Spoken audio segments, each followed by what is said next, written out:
Folk radio for the masses. Headline edition, July 8, 1947.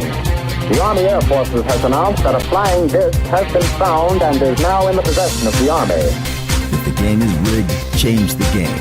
Game changer.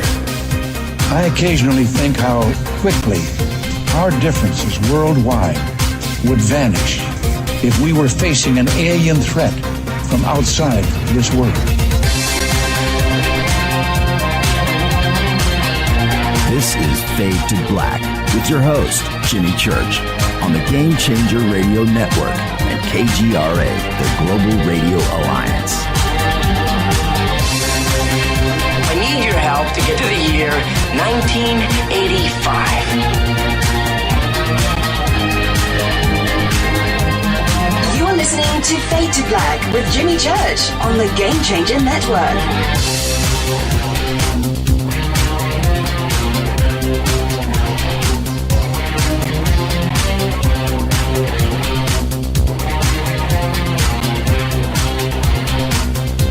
Good evening. Fade to Black. Bespoke radio for the masses. Yeah. How you doing? How you doing? Today's Tuesday, September 17th, 2019.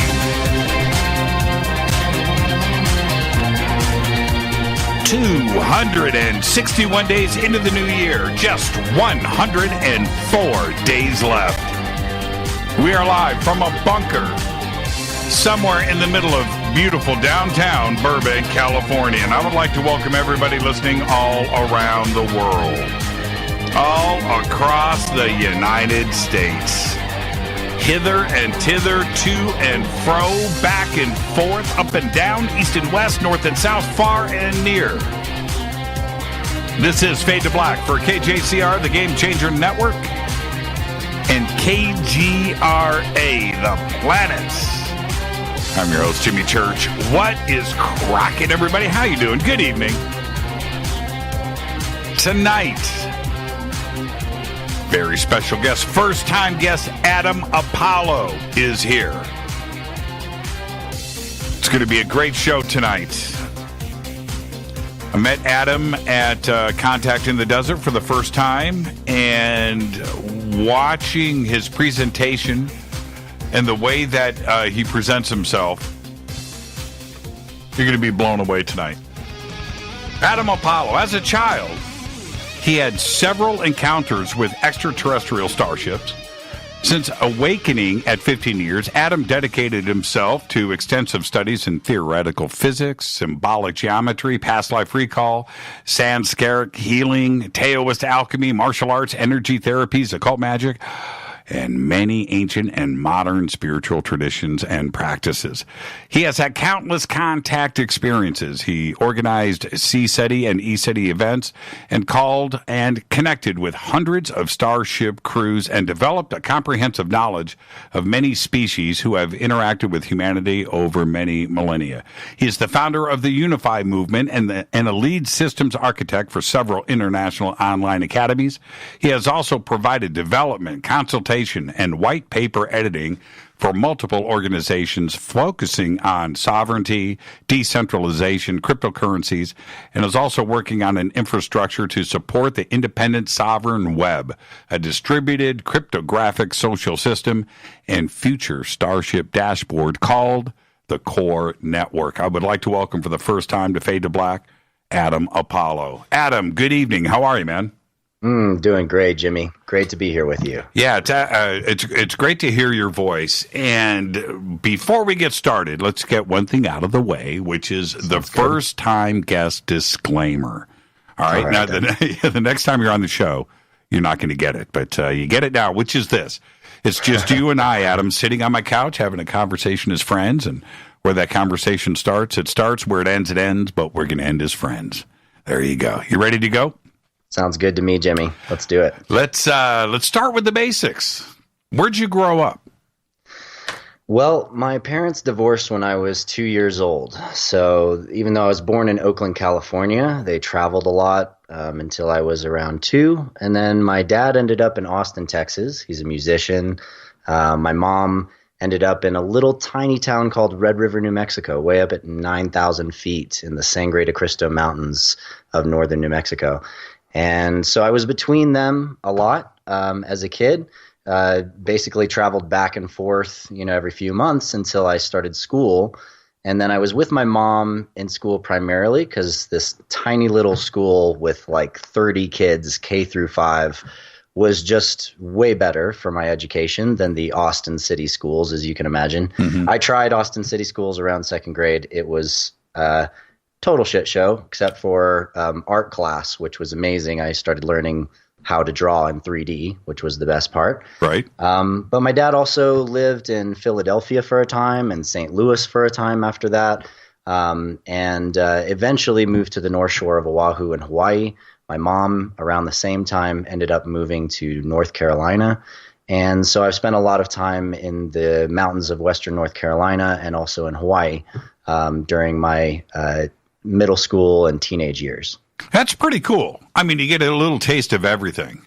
Mm-hmm. I wanted to ask you this, though. New Mexico, for all of us, right? High strangeness, capital of the world. Yeah. Did anything crazy go down at that age? Yeah, absolutely. When I was really little, I think about 6. I remember being in first grade and kind of trying to process my experience after it happened at school the next day and trying to figure out if it was a dream or not. But my mom at the time was living at this ranch, and she led horse tours, and I had a little donkey named Chiquita, and we'd do these horse rides way up into the mountains. And one evening I went outside, and sometimes the night sky up there at 9,000 feet in New Mexico is just so crisp and clear and dry. I used to joke that you'd have to look for the dark places between the stars. And I was walking around this little lake that was just in the ranch and kind of cruising around and looking at the stars and just having a moment to myself outside. And all of a sudden, this light comes down the valley, and it gets brighter and brighter and brighter. And then it comes right over me and over the lake. And I remember it getting so bright that it was like blindingly light. And I was like, what is that? And then all of a sudden, it just blinks, shoots off, and flies over the mountain. And I was like, it was quiet. There was no sound. There was no nothing, just this light. I went back to the house. I was like, Mom, I saw this light. It was huge in the sky. She's like, whoa, really? I was like, yeah, it was like amazing. I don't know what it was. She's like, that sounds really interesting, like strange, And I remember being at school and telling people about it, and they're like, uh-huh, sure, okay, cool. Some big thing in the sky. That's weird. And nobody really treated it as seriously as I felt it. So I started wondering, like, was this a dream? And I actually went to my mom, a couple weeks later, and I was like, Mom, do you remember me going outside, and did I come back in and tell you I saw something bright in the sky? She's like, yeah, you saw something. And that was it. And that was the only time I really saw something unquestionably powerful in the sky when I was living in New Mexico, even though I saw shooting stars all the time. Right. And just all the time, just everywhere in the sky. Anytime I look at the sky, boom, there's one, And I didn't think anything interesting about that until I started realizing that sometimes shooting stars don't go straight.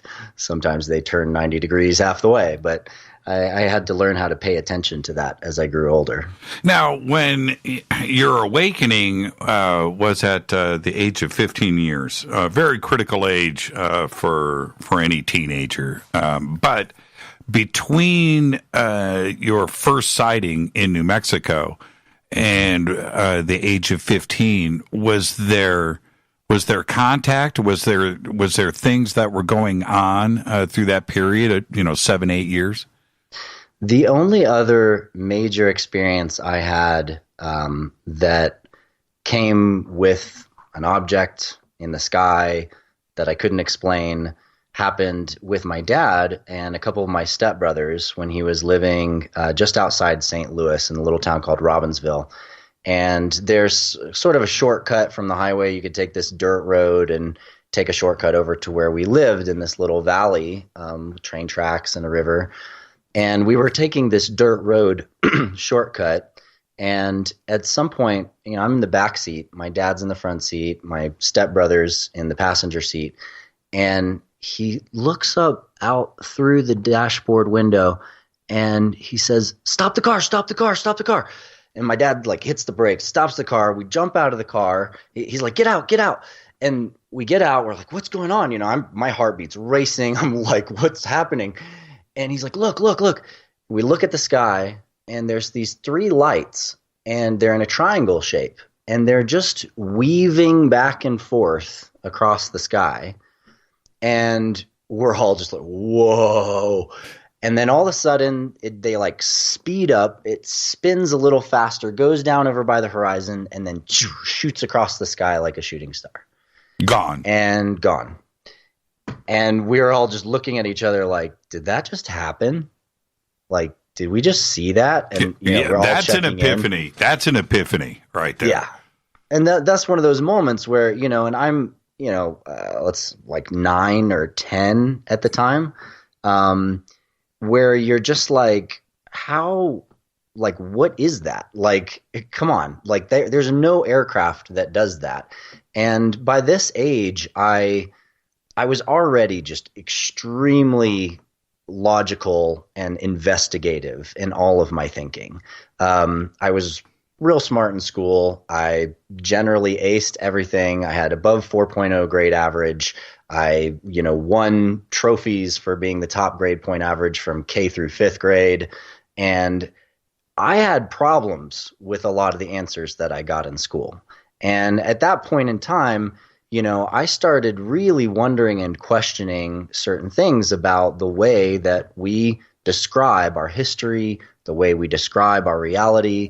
I had significant issues with questions like, what is heat? And then the teacher like actually can't answer the question for me, like what heat is. Oh, it's vibrating molecules. I was like, well, what are the vibrating molecules? Oh, well, they're protons and electrons and neutrons. And okay, well, what is that made of? And then they're like, right. I would run into dead ends with teachers all the time. And I was like, there's some real problems with our thinking, and there's a lot of gaps that I'm finding throughout school, and that only grew, especially as I got into middle school. I started feeling more and more that I had this kind of sinking feeling like my teachers were lying to me about stuff. And I'd hear some story about something that happened in history, or hear the way that something was described in science, and I'd just be like, that does not ring true for me. Like, there's a problem here. And it was the feeling of that problem and the real sense of like depression and anxiety and feeling like I'm being lied to, and that there's something odd and wrong about this whole story of reality that I'm in, that eventually led to this experience, which you call my awakening. Teachers don't, and scientists, right? They don't like it when they can't answer a question, or when they know that they tough. or when they have to stick to dogma that they don't believe, and suddenly you guys are in an adversarial position. Last night, and I know about your interest in theoretical physics, and we're going to talk about some of that in just a bit. Last night, I was listening to an old interview with Richard Feynman. And here we have one of the great, theoretical physicists of our generation, and somebody that is so respected. But this interviewer says to Feynman, he goes, okay, when you got 2 magnets and you're trying to push them together and there's a force there, and there's a force, and it's repelling, what is that? Feynman got pissed. Oh yeah. He's like, why would you want me to, why would you ask, why do you even want to know the answer to that question? And he danced for 10 minutes and never went back and answered the question because he doesn't know. Because nobody knows the answer to that question. Although when we get into theoretical physics, I'm going to speak about some things that will actually explain the answer to that question much more fully and richly than Feynman did. Even though I believe, Feynman is absolutely brilliant, made a lot of great breakthroughs. But physics itself has been missing huge chunks of reality. And part of that is, a result of the way that we have studied reality and the way we've constrained our capacity for understanding through developing specific models like the scientific method, et cetera. And we try to remove the subjective observer as much as possible. But of course, you can't remove the subjective observer when everybody is a subjective observer, and we're all just cross-referencing with our own subjectivity. So there's innate problems to logic and the scientific method itself. And then these problems, of course, become part of physics as science tries to break away from religion. And, there's a whole long story we could get into around that if you want to go. Yeah, and we can go there. And the reason why, for certainly with me, and I think a lot of people out there that have the time to invest into research into the UFO question and what is going on out there and seeking answers, you will eventually align yourself with physics, theoretical physics, the quantum mechanical side of things.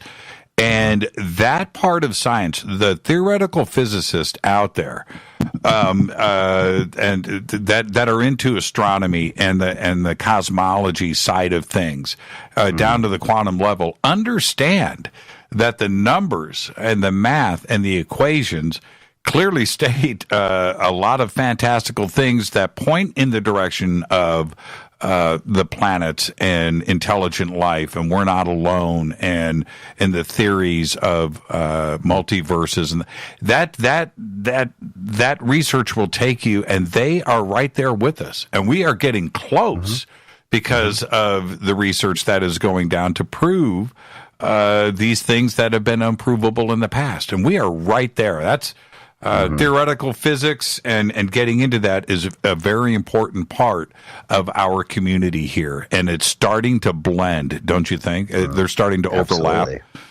Well, because we're starting to uncover a deeper underlying truth.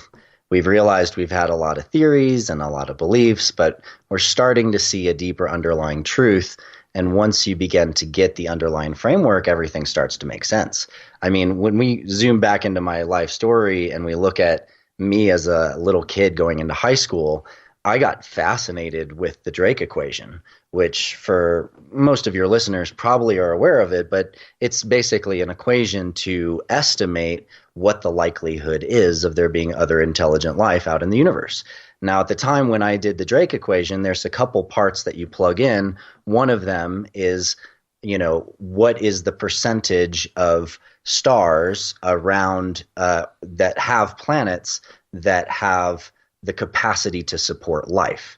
Now, at the time that I was in high school, the number of planets with the capacity to support life, or the stars, the percentage of stars that would have those planets, was extremely low. Like zero. It was like zero. The number of stars that have planets is going to be maybe 1%. And we thought that the number of stars that have planets that also have planets in the Goldilocks zone is, 0.000 something percent.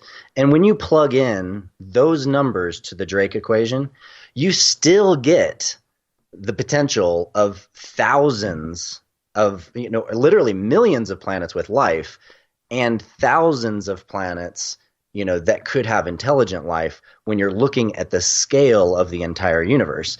Now, nowadays, when you look at the Drake equation and you now apply current numbers, we now know that literally 99% of stars have planetary systems. Correct. And we believe that over half of those stars with planetary systems have planets that have the capacity to support life, which means that over half the stars in just the 200 billion stars in our galaxy alone could have planets with the capacity to support life. That's 100 billion planets potentially with life out there just in our galaxy. And, you add the piece of the equation where, in a pinhead point on the sky, we see thousands and thousands of galaxies, and the universe starts to look like a pretty busy place, actually, well populated with many kinds of intelligences. And that's just looking at it from the most basic scientific baseline perspective. Back when we did the panel, when you were on the panel with me on Sunday night, I said just that to the audience. If you remember, I took out the dime and I said, if you hold up a dime in any black spot, up in the night sky, you're looking at 150,000 galaxies. Anywhere at any point, 150,000 galaxies, any point on planet Earth, and each one of those galaxies has got 500 million stars, and there's 500 million planets, and that concept minimal, and that concept wasn't even considered 10 years ago. That's right. And we are in a different time and place today. Going back to scientists and cosmology and astrophysicists, they understand this now. And if I had my choice, Adam, I'm serious too. If I had my choice, I'd want to be an astronomer today. What a great gig, right? Yeah. Well, it's been a great gig forever. I mean, the opportunity and the way of looking at our place in the universe is something that can bring such a deep level of inspiration to all of us. And I think, to be frank about it, most people spend way too little time actually just looking at the sky and looking at the stars. I know people that have never seen a shooting star. And I'm like, are you kidding me? It's impossible. Just literally stand here and look at the sky for longer than a few minutes and you will see one. It's that simple, but it's amazing because people just, they glance at the sky. Oh yeah, the stars. Oh yeah, there's clouds. Oh, there's the moon. And we instantly label, we instantly just write it off. But what happens when you start really paying attention to the space between stars? Well, now you start really observing what's going on out there. What happened at 15? What was your awakening? What was that epiphany? I had a really good friend, and he and I used to talk about some of these big questions that couldn't get answered in school. Like, how is it that you can feel it when somebody's looking at you from across the room? How is that possible? How is it possible that you could think about somebody and then they call you on the phone? Now, keep in mind, this was, the 90s, and all you had was landlines, right? We didn't even have cell phones walking around in our pockets, but you'd think of somebody and they'd call on the phone sometimes. How does that happen? What's the functional physics of these kinds of things? Why do people's ears burn when somebody's talking about them? These were questions that I deeply wanted the answer to, and that there was no framework for in the physics, and that no teacher could answer. And I started experimenting with my friend and playing with a variety of different logical experiments and physiological experiments. And they led us to, a couple basic practices. And one of them, I was sticking my fingers together, just pushing the fingertips together very lightly. And then very slowly, I started separating the space between my fingertips, and I was just looking at the space between my fingertips. And I wanted to see if I had some interaction with my eyes, to my fingers, to this space that I was creating. And suddenly, I felt something, and I saw something. You can see it, yes. And it was a vibrational, fluid-like, smoky field between my fingertips. And then any of your listeners can do this at home. You just put your fingertips together, you very slowly bring them apart, you watch that space. And I also saw these little light flickers, and I could feel on my fingertips, especially if I bounced my fingers in and out, this little tingle, like a subtle vibration. And something inside my head just popped. I was like, oh my God. And for a moment, I thought, oh my God, this is the force. I found the force. Right. Like, the force is real. Like, it was an epic moment for a 15-year-old kid, let me tell you. Yeah. How old? Let me ask you, how old are you? Right now I'm 37. You're 37. I'm going to be 56. But I was around the same age. I was like 15 when somebody, one of my tripped out older friends, showed me that the energy between your fingertips, right? Yeah. This is in the late 70s. And that was a mind-blowing moment for me. I mean, I would practice it, and I got it down pretty good. I got it to change colors, too. Sometimes it would be green. Sometimes it would be white. Sometimes yellow and blue. I got a lot of blue. Anyway, moving on. Okay. Well, I started to investigate this phenomena as a scientist and also as a martial artist. And so I started testing. Could my friend put something somewhere on the other side of the room and hide it and I not see where he's putting it or know where it is? And could I detect the feeling of that object with my fingers and locate it?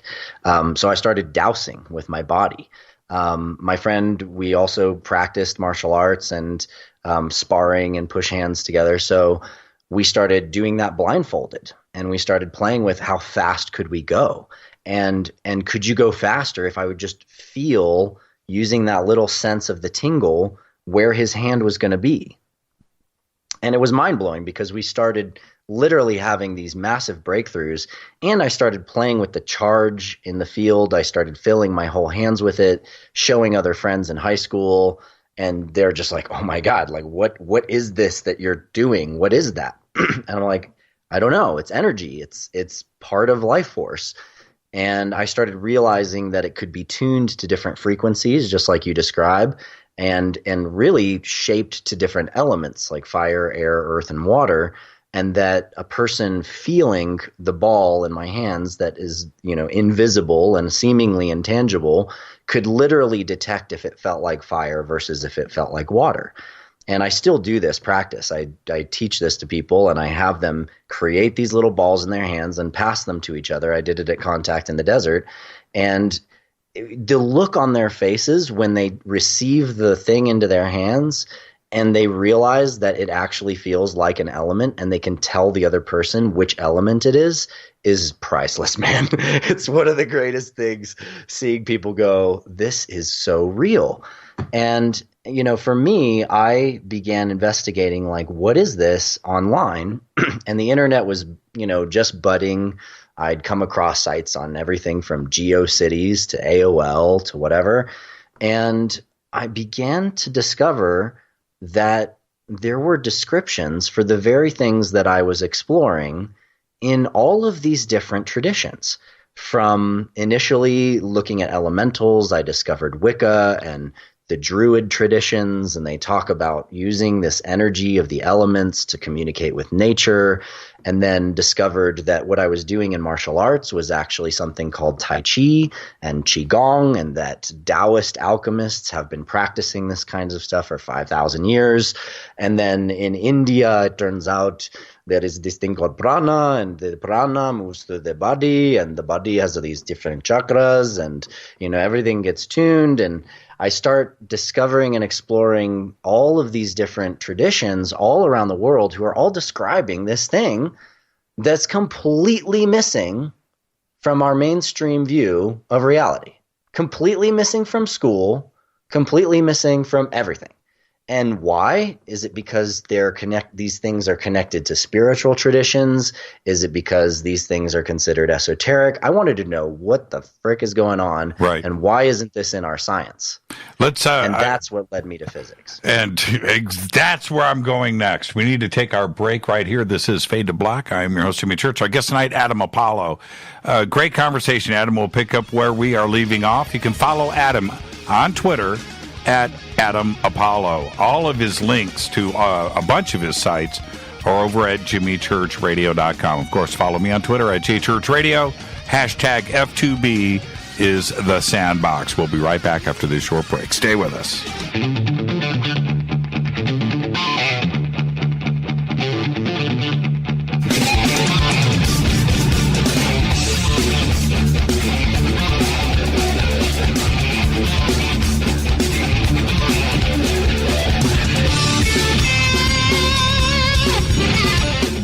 Welcome back, Fade to Black. I'm your host, Jimmy Church. Tonight, our guest is Adam Apollo. Tomorrow night, actor, comedian, researcher Reese Darby is here. Thursday night is another Fader night. Open lines all night long. Our guest tonight, Adam Apollo. Now, Apollo, I just called you Apollo. That's all right. Let's go with that. All my friends do. It's Apollo. I actually, I'm watching Twitter here during the break, and our audience has gone through 7 years of shows, right? 1,100 shows plus Coast to Coast and everything else that I do out there. This is the first time that they've heard of you, and I'm watching. Right, Adam? Who is this tonight? And so your community and what you have built is quite large. You've got how many students? 35,000, right? Yeah, it's about 40,000 across all the academies right now. Right. And a huge infrastructure built, but all of that has been outside of the normal track of the UFO community, hasn't it? Yeah, my work, even though I've had a lot of deep and powerful experiences in this space, and really that took off around 2005 or so, my work has been so deeply in the mainstream field. I've been a speaker at the White House and the United Nations. I've spoke at a lot of conferences and festivals around the world. And generally, the invitation to have me come and speak and present has to do with my work in education and in physics and in the future of human technology. And I've delicately broached the topic in many cases, including at the United Nations and elsewhere. What does it look like if we're not alone? How do we approach becoming a planetary level civilization that's at peace with itself? And how do we bridge exopolitically with other species? But that part of my work has been more low key for a long time. And I have had certainly a lot of followers and people that know of that part of my work. But as you know, Jimmy, out there in the mainstream and in the fields of, education and physics and stuff like that, it's a delicate world. And all it takes is losing a sense of context of where someone's coming from. And all of a sudden you get thrown in the conspiracy theorist UFO box, and locked away in this sort of projection of no return. And so at this point in time, I'm really trying to build a bridge between these communities. And interestingly enough, a lot of my students across a lot of my academies, they get it. They know what's really going on. Because when you go deep enough in the study of physics and you look at ancient sites, or you go deep enough into self-development studies or into the arts, you, of course, find the keys and the insights that will bring you to a greater understanding of our role in the universe, our potential connection with other beings out there. And these kinds of things become more normal and more acceptable and interesting to investigate. But, walk into any university and do a presentation on physics and then end it with your talk about, your galactic cousins with starships, right? And they're like, "Wait, what?" Well, today it is a bit different. It is fully mainstream media compatible. I'm talking about the subject of UFOs, where we've got it discussed now at the White House and with the Senate and the Navy, where it is not an embarrassing thing to bring up. And they are helping, people like you and myself, where we can freely go into this conversation now and not have the woo-woo tinfoil hat side of it tied to the subject. It's not that kind of party anymore, is it? No, it's not. And actually, generally, people that have resisted this conversation are really the ones that have been wearing the tinfoil hat, so to speak. And that's not to say that every channeler and every transmission about extraterrestrial information is truthful or honest. And if you really pay attention to the disclosure movement, as I have since I met Stephen Greer back in 2001, you recognize that there's been a huge amount of disinformation put out there. And there's also been a lot of people that have done their best to share their experiences, but perhaps not had the scientific, logical context or a way to communicate it in a way that people could really approach it and feel, safe approaching it and actually deal with these kinds of issues in a logical manner. So, that's just part of any revolution. And we've seen that throughout history. Great thinkers bringing forth new ideas, big breakthroughs, and nobody wants to believe it's real until finally everybody realizes, oh yeah, of course, this makes sense. Well, and you also, you have a way of presenting and speaking, which is, it's got a fundamental core to it. And watching what happened at Contact in the Desert, I'm the observer. I'm just the host of the panel, right? I'm just along for the ride. And we were speaking about spirituality, and you were speaking about spirituality. It was great. And then you went from that to talking directly about your extraterrestrial contact and your experiences and your knowledge. I could feel the tension in the room where you went from one direction to the other very smoothly, but you're speaking in a very pragmatic way. And I felt that the Contact in the Desert crowd was very receptive to you, and they had never heard you speak before. And this community, that's a hard line to cross. But I felt that you were very successful in that. What did you think about your reception out at Contact for the first time?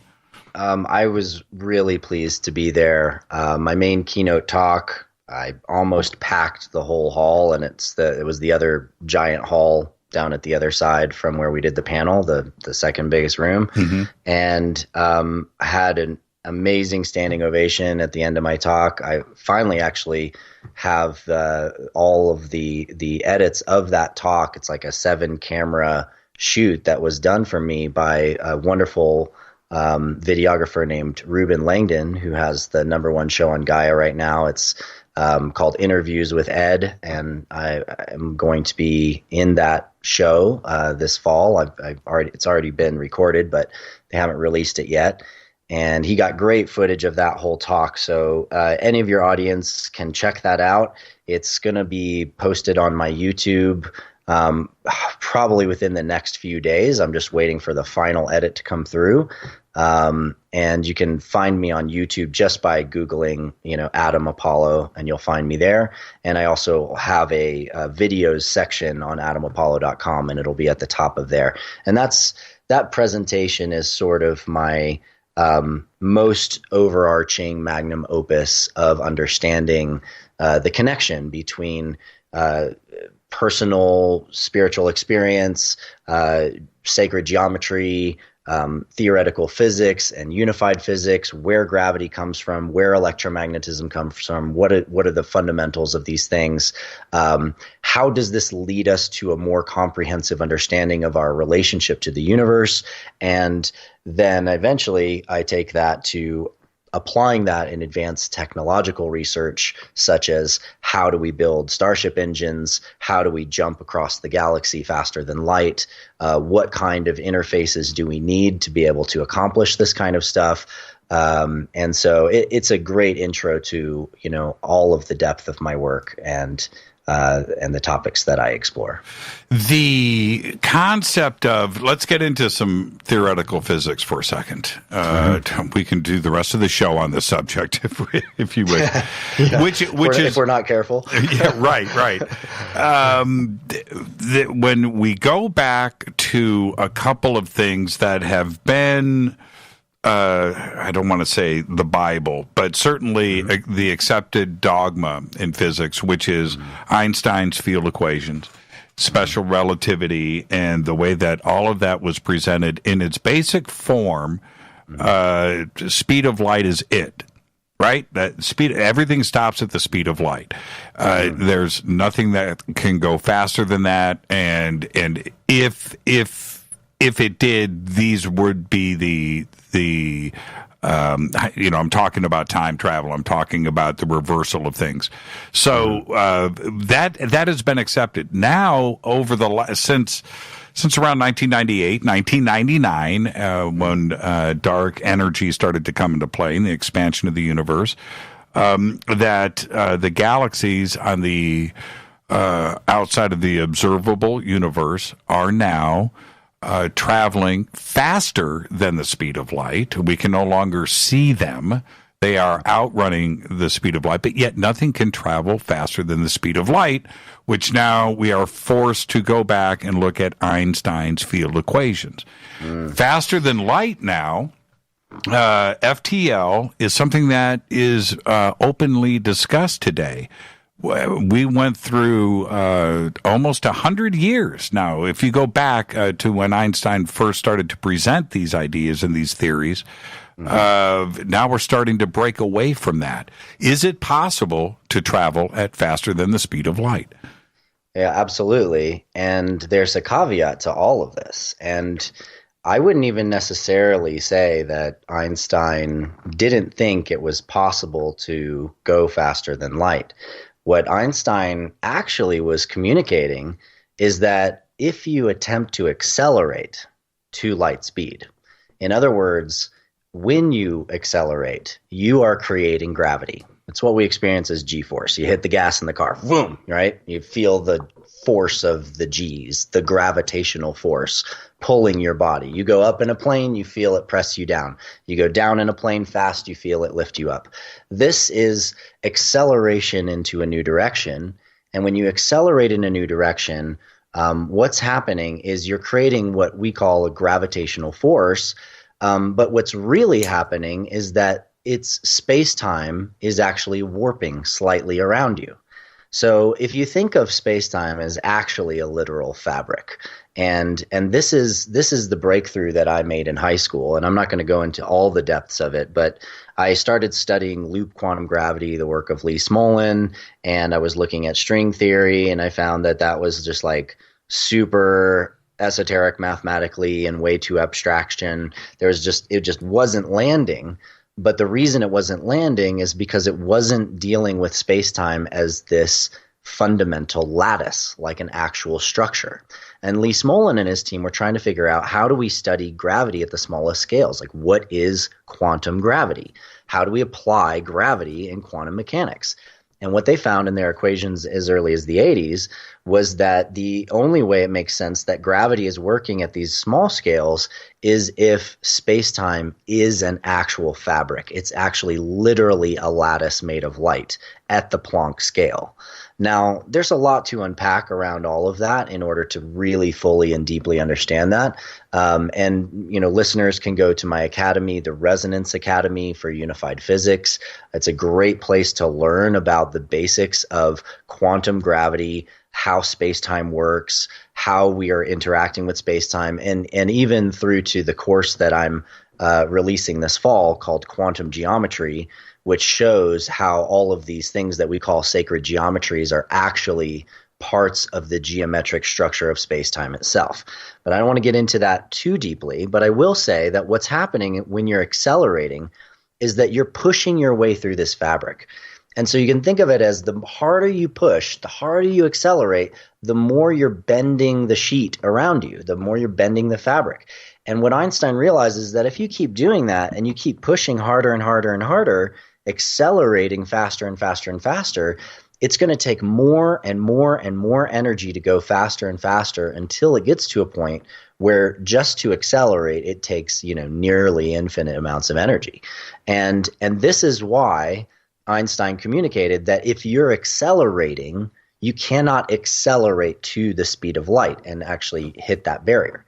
Now, the game changes. The caveat is that what if you don't accelerate? And what if you're not pushing your way through the space-time fabric?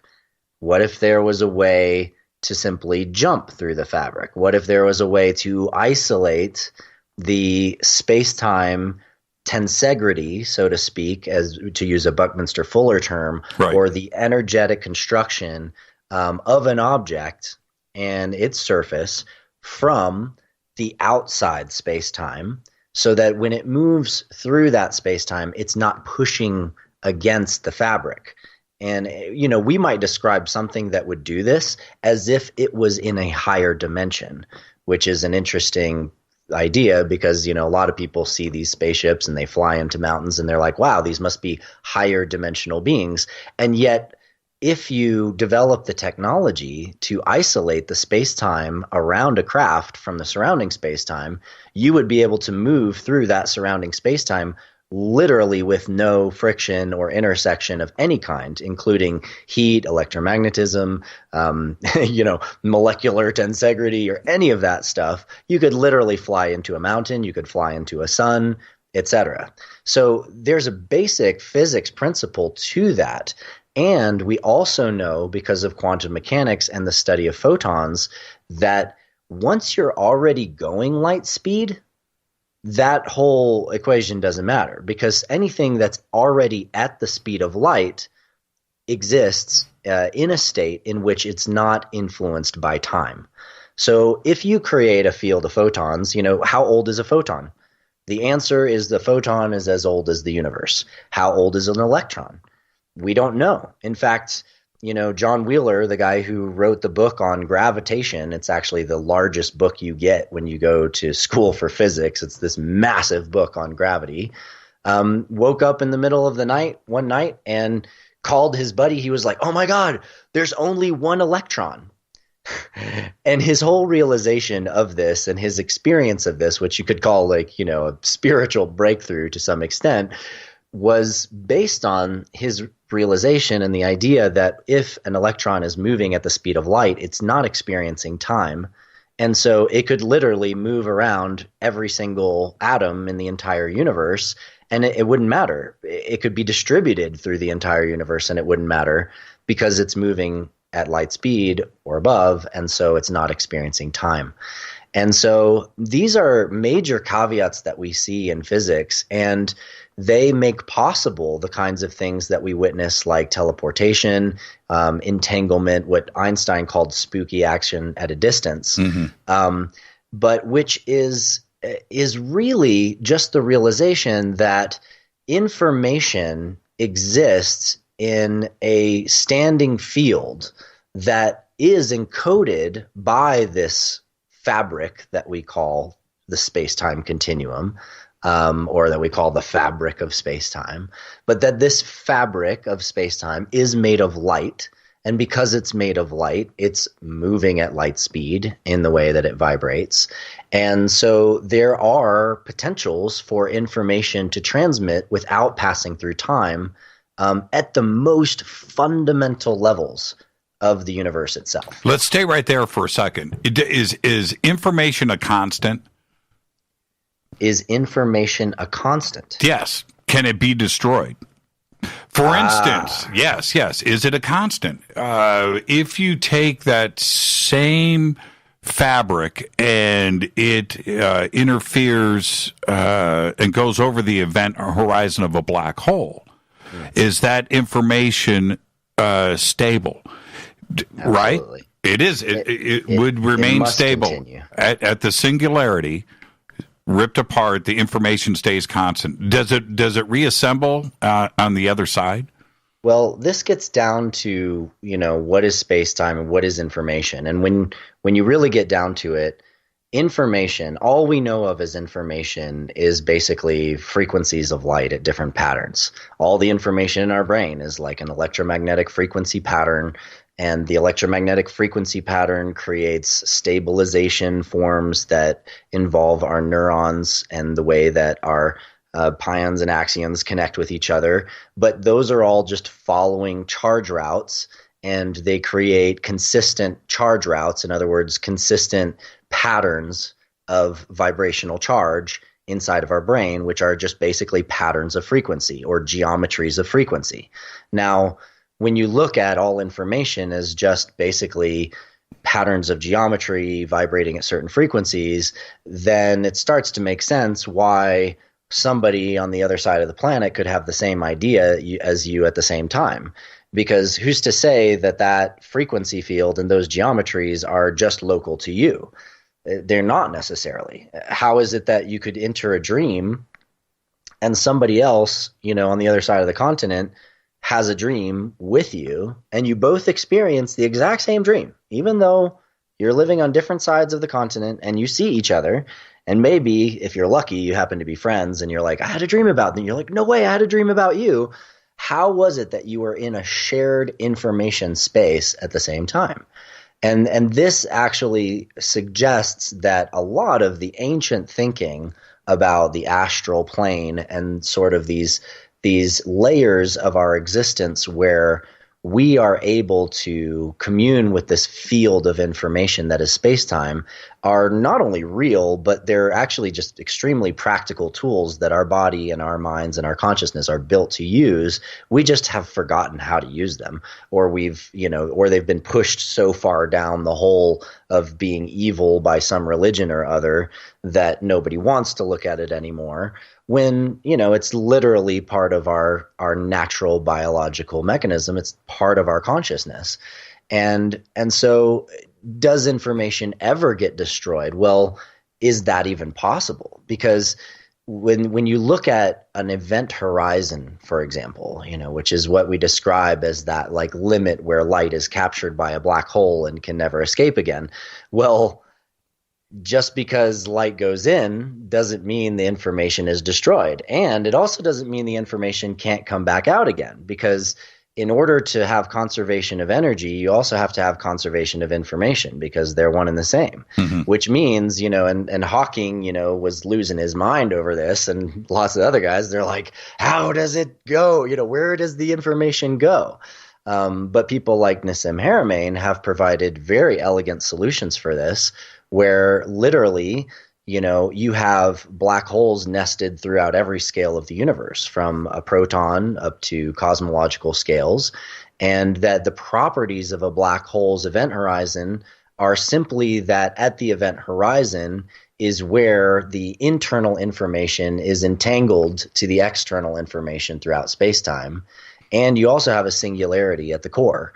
And so the singularity can be a transmitter of information to any other singularity throughout space-time.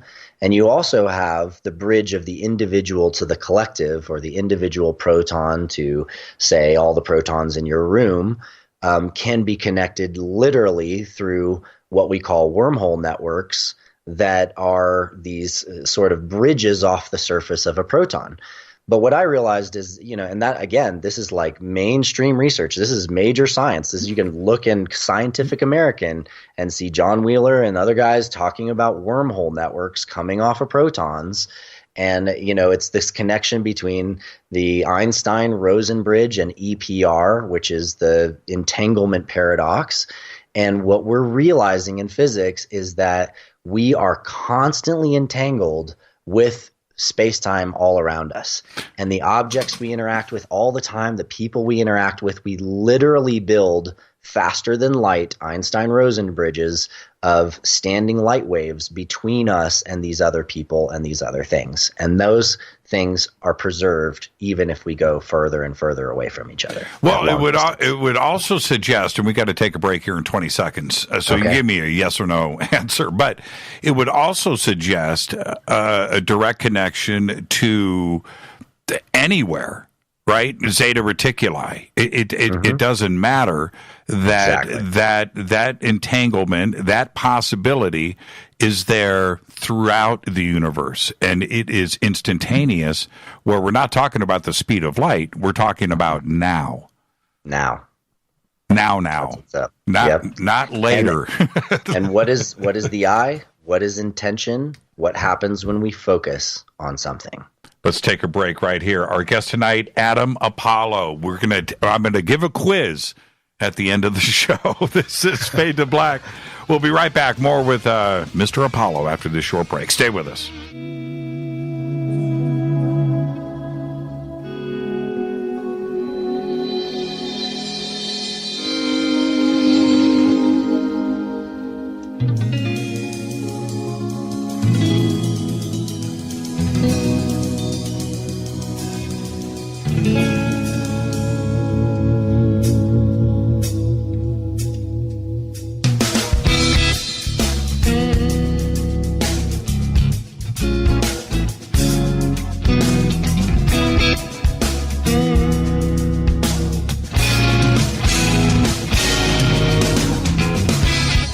Back, Fade to Black.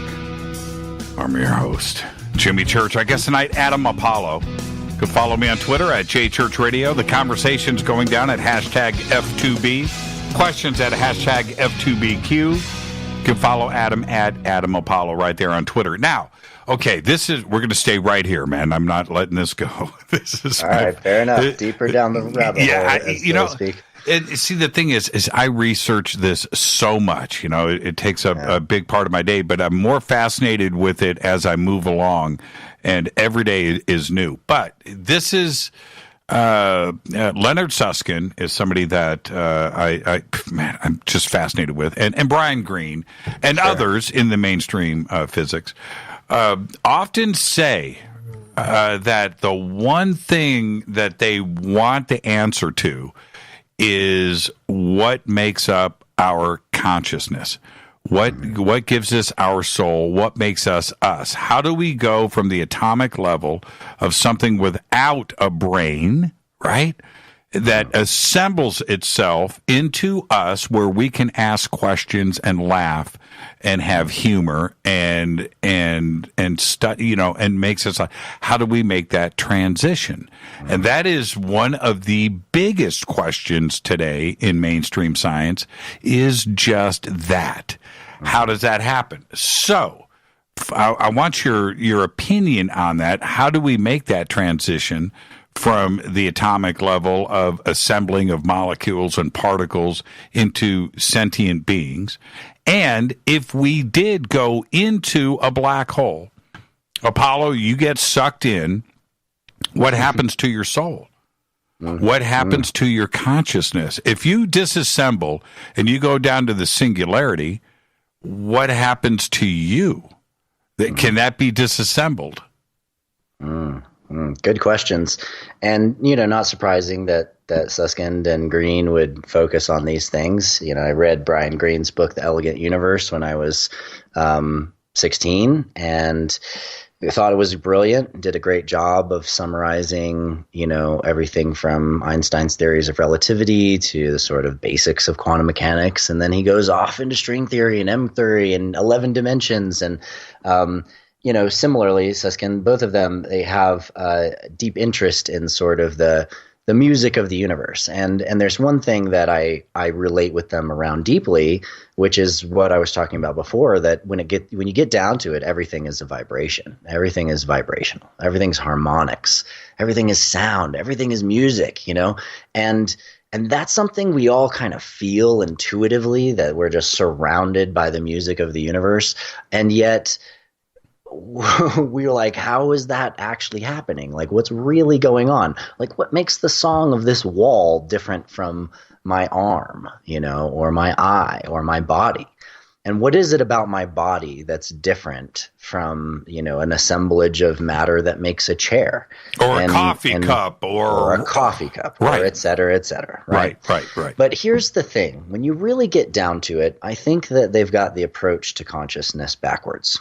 The idea that somehow that these things assemble themselves into a format that makes consciousness possible is actually missing the fundamental point that they're actually trying to express through all the other physics, that the universe is music and that the universe is harmonic.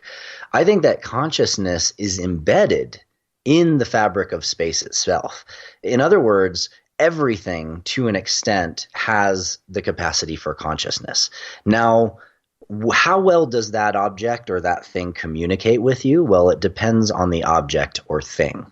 But I know certainly a lot of people out there, probably a lot of listeners, have had a moment when they got pissed off at their computer and they cussed at the computer, and the next thing you know, the computer crashes. Or, you're driving your car and you're like upset with your car and you're saying all this stuff about your car, and all of a sudden the car stereo stops working and the thing stops interacting with you as if it's mad at you. When I was, a young teenager, middle school years, I used to go and fix my mom's friends' computers, and they'd always start off by telling me how much of a effing piece of thing the thing is. And I'd be like, okay, yeah, all right, let me take a look. And so I'd sit down and I'd come in like, okay, what's going on with you? You know, what's happening here? And I just talk to it nicely, and it would be working perfectly for me. And they'd be like, how is this working for you? And I'm like, I don't know. Maybe it's because I'm not mad at it, you know? And I started to see that this phenomena works all over the place. And then I started to realize, well, interesting. This is like what indigenous elders talk about. They have a relationship with the forces of nature. They have a relationship with the sacred objects that they treat sacred. This is what the Druids talk about. You know, this is what Taoist alchemists talk about. You pick anywhere in the world and you find people back in time that realized that in order to have a better relationship with life and with, things that they wanted to experience, by honoring objects and actually interacting with the objects in different ways, they actually could change the result that they would experience in terms of their actual living experience with that object in their lives. Now, this could sound far-fetched to some people. This could be like, whoa, but just hear me out, because it's not that much further fetched than telepathic communication to other planets or seeing UFOs or any of these things. When you look at space-time itself as innately bearing the seeds of consciousness and carrying the information network, then what becomes really interesting is how does that information network surface? So as soon as you build a computer that has just enough things, a visual port and an audio port and a USB port and all these ways to interact with it, keyboard, etc., it becomes more and more capable of giving you feedback about your own consciousness, because it in itself is carrying that information structure that is your consciousness. Same with a car. And this is why I don't believe there actually is anything such thing as AI, because I believe once you have a vehicle, in other words, you build something that's sufficiently complex enough to provide its own feedback experience with space-time, register its own input and output of data, and be able to randomize its experience in space-time enough, in other words, toss the dice, see what happens, try something new, then what will happen is a soul, as you so poignantly put it, will actually incarnate, in other words, a standing field of consciousness that's not necessarily localized to any point in space-time, will come into that area of space-time in order to experience itself as that form of physicality. And this also opens up the sort of deeper space of awareness around certain extraterrestrial cultures, which you'll hear a lot about in channeling, and we'll probably talk about some on this show, where, you have this idea that certain beings and certain species have traveled from one species to another and, made the jump across the gap of space and incarnated as another species that their soul is compatible with, so to speak, in order to experience the space-time reality from that point of view. And that's exactly what I eventually learned that I experienced. I came to this planet in order to experience what it's like to be a human, and also to experience with many other species from around the galaxy what it's like to all be the same species. What's it like to merge? What's it like to be on a planet that's pre-enlightenment, pre-singularity? What's it like to experience the kinds of things that we experience here on planet Earth and go through its trials and tribulations in order to grow and to know ourselves more deeply and more presently? So that's the first half of your question. Second half is you get sucked into a singularity situation physically, right? Yeah, you sure. float in and you go and you stretch, and now you're a string of broken down stuff. Sure. And Einstein said pretty clearly that that's it. Everything is broken down and it is destroyed. And he wasn't even sure if there was energy left, right? We all know about these statements. But the question is if that, and I think that we're moving away from that, but he was pretty cemented in his ideas here. But what would happen to those that, the things that aren't necessarily tangible, like thought, your soul, your consciousness?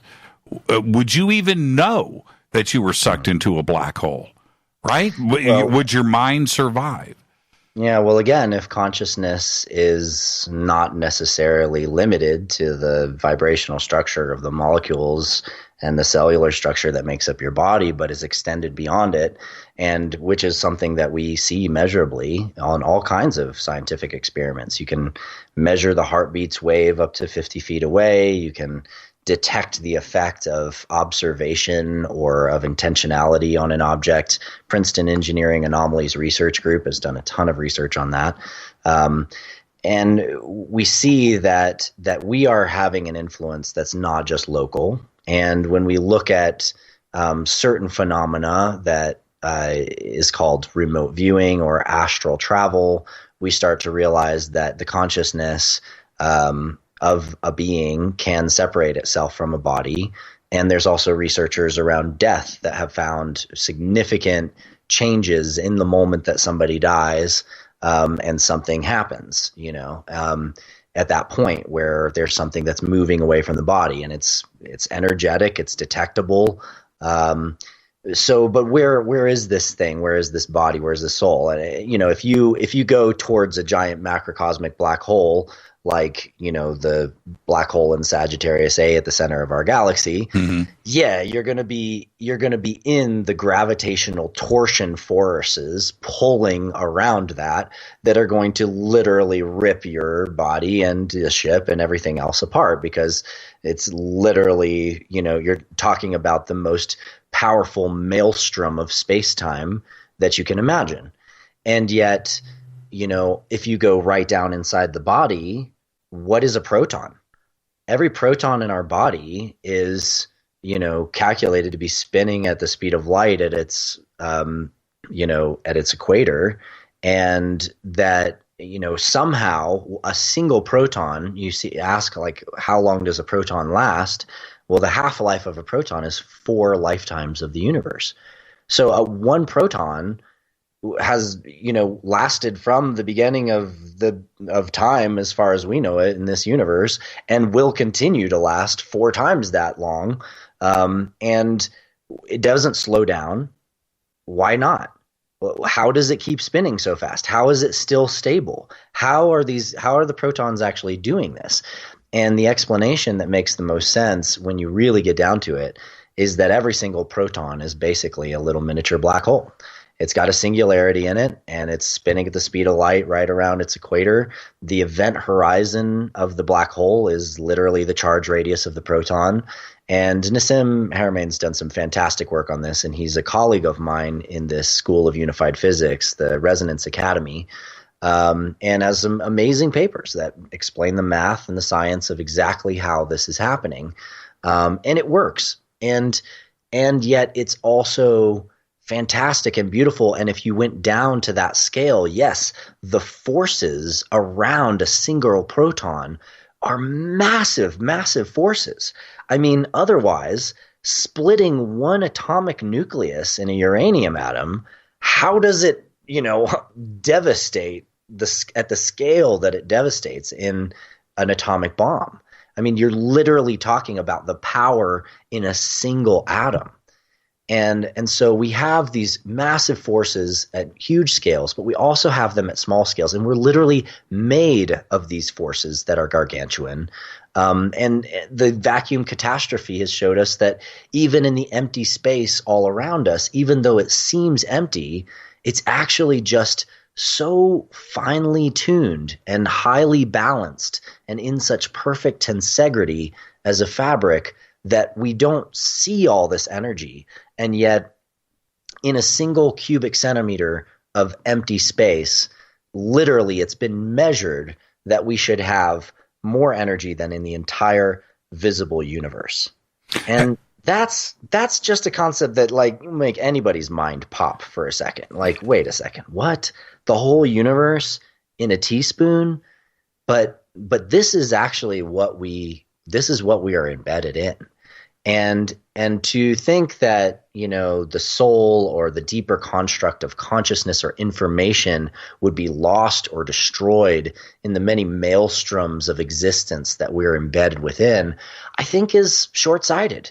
Because after all, here we are. And we've made it this far, and somehow my body's holding itself together, even though I'm flinging around a planet traveling 1,000 miles an hour in the easterly direction while it's hurtling around the sun at 64,000 miles an hour, and the sun is moving through the galaxy at a few 100,000 miles an hour, and the galaxy is spinning with other galaxies in the Laniakea cluster. I mean, we are riding quite a ship here, and yet here I am just sitting in this chair, talking to you on this microphone. Everything seems perfectly normal and still, but it's not. It's not. It's not. And if we take that concept one step further, which is if we go with time running in one direction, which I think the physicists of the world and the astrophysicists are starting to grasp the idea that our universe is not finite. It's actually very infinite and will continue to expand forever. And forever is a very long time. And so outside of our observable universe, those galaxies that are too old for that light to have gotten here, we'll never see them because they're expanding, and we will never know how much or who or what are there. But this is the interesting part of that. If those galaxies are now, and planets, and down to the stars and the planets are FTL, are faster than light in their expansion, what does that do with Einstein in that once you pass the speed of light, you are now running backwards in space-time? Well, it's all relative, Jimmy, because, again, in the local space-time where those galaxies are traveling, they're moving in a field of space-time that's moving. So, again, you're only dealing with these distortions of time, time dilation, and the effects of time dilation that happen from gravitational acceleration, et cetera, when you're accelerating relative to your local inertial frame. So, let me jump in. Right there. Sure. Yeah.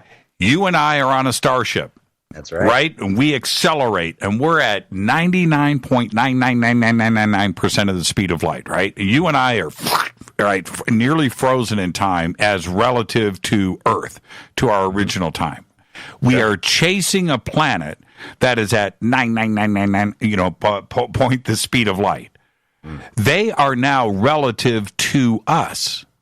So isn't there space-time? What's the difference between that planet being a spaceship moving at that speed and us being on an actual spaceship attempting to travel at that speed and catch up to it? That's my point. There certainly would be relativistic differences between different planetary systems and galactic systems that are moving in space-time at a different reference speed as compared to others. So, and that breaks all the way down to if one galaxy is spinning faster than another galaxy, there's huge differences there. And experiences of time passing are going to be different. But as soon as you enter the frame of reference of the space-time field that is local to that area, you're going to be experiencing the time at the same rate as those people in that place. It might be different from the way it is on Earth, but it's going to be local to that frame of reference.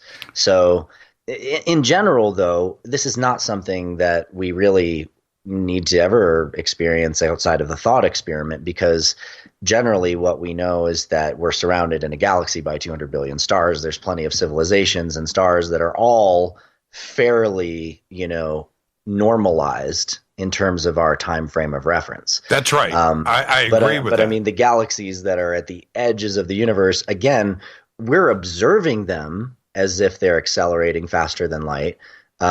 Because space-time may be moving at these incredible speeds, overall in that region of space.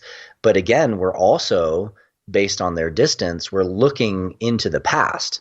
And so maybe at some point, billions of years in the past, that area or region of space-time was moving drastically. And or maybe our perception of those galaxies is somewhat distorted because we're only just picking up the light from them from billions of years ago. And there was maybe a stabilization process before a civilization formed. It's difficult for us to ascertain, are there civilizations living at 99.9% of the speed of light somewhere else other than us? We don't know. We can't say. And will we ever have that experience of beings like that?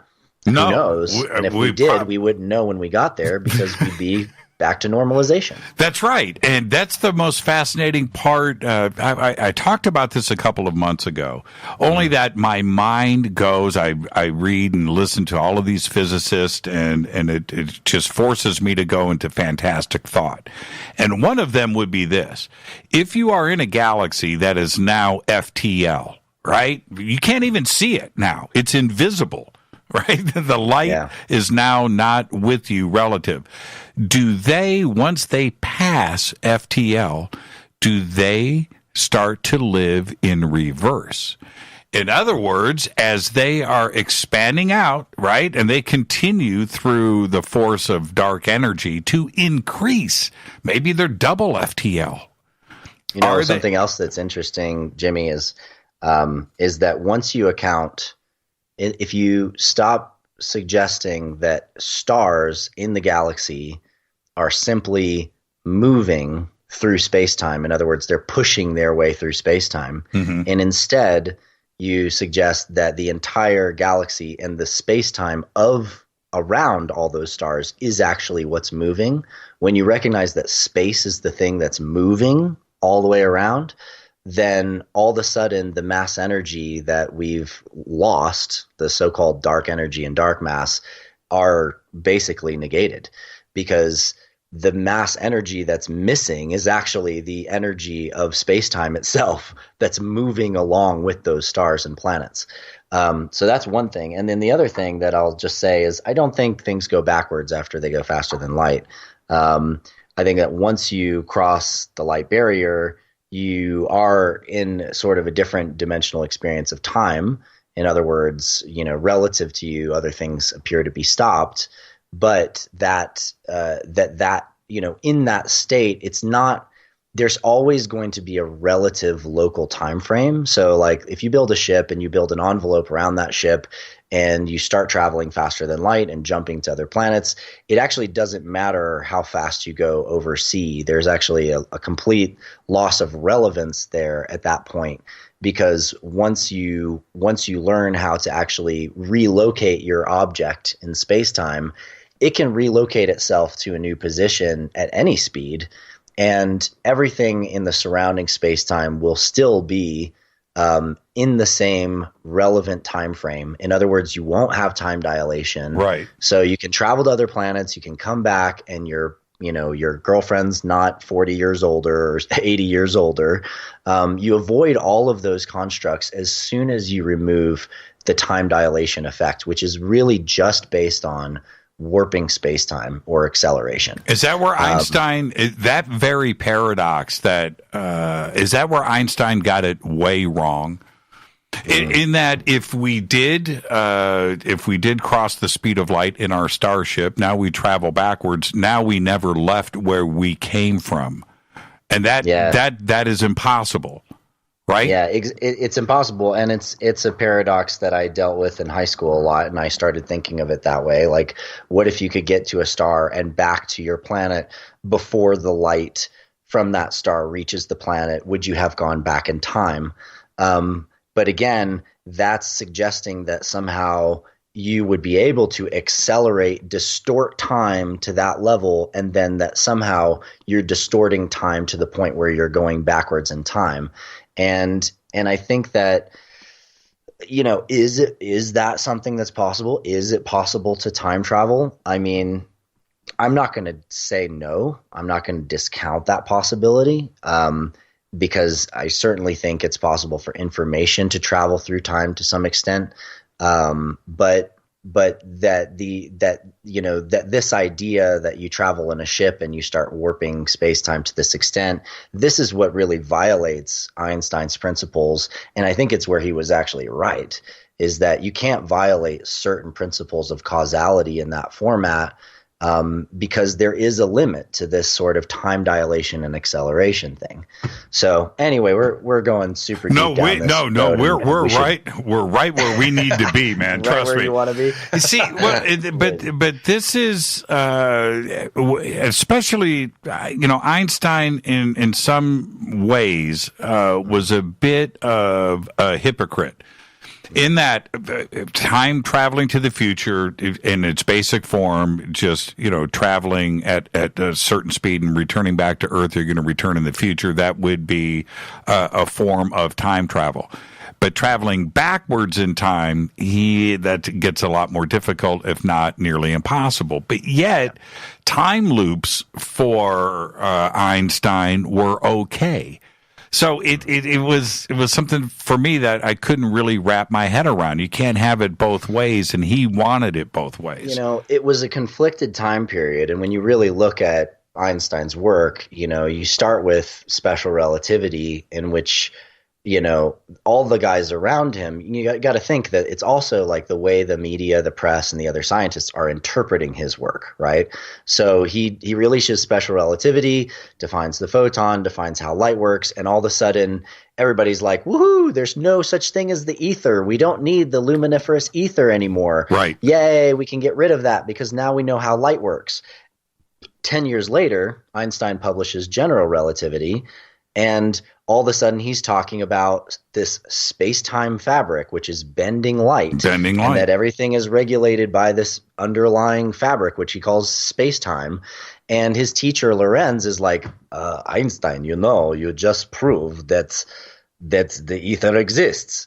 And Einstein's like, oi, I did. And he realized that he just proved that the ether exists. So what he does next is he does a paper on the ether, and he writes about how basically general relativity requires this underlying ether, this fundamental field of space-time energy, which would prove, the philosophers were right throughout history, that there is a such thing as elementals, that, all of these things were wrapped into the ether, these ancient spiritual traditions. And yet here's Einstein, and he's very directly saying the ether exists and you can't have general relativity without the ether. But you know what happens? Everybody ignores it. Nobody listens to him. It's kind of like, he's the crazy old man. Yeah, I know. He wrote. I got to take a break right here, but he almost wrote too many papers. Right? He should have just stopped with general and special and let things ride. That's that's my opinion. I love the ether theory, though. We'll be right back. Our guest tonight, Adam Apollo. Stay with us.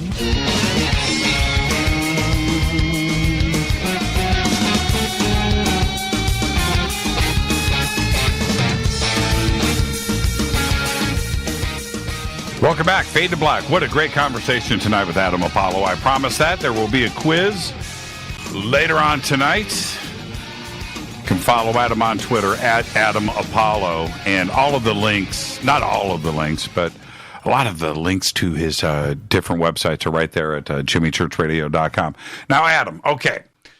There's always this one fundamental question. All this talk of physics is great. All of this quantum and string theory, this is all great. But how is E.T. getting here? Now, we said earlier tonight, and I talk about this nearly every night on the show, about the size not only of the universe, but just our Milky Way is ginormous. There's probably up to around 1 trillion planets in our Milky Way. 1 trillion planets. That's a crazy number that has been creeping up. It's probably going to get bigger. Yeah. Out of that, we are talking about not tens of thousands, not millions, but maybe 1 billion or 2 intelligent civilizations out there. How many of them know about planet Earth? Well, probably thousands and thousands. Just a crazy number. Sure. How are they getting here? It can't be from the same technology, or are they sharing it? How are they getting here?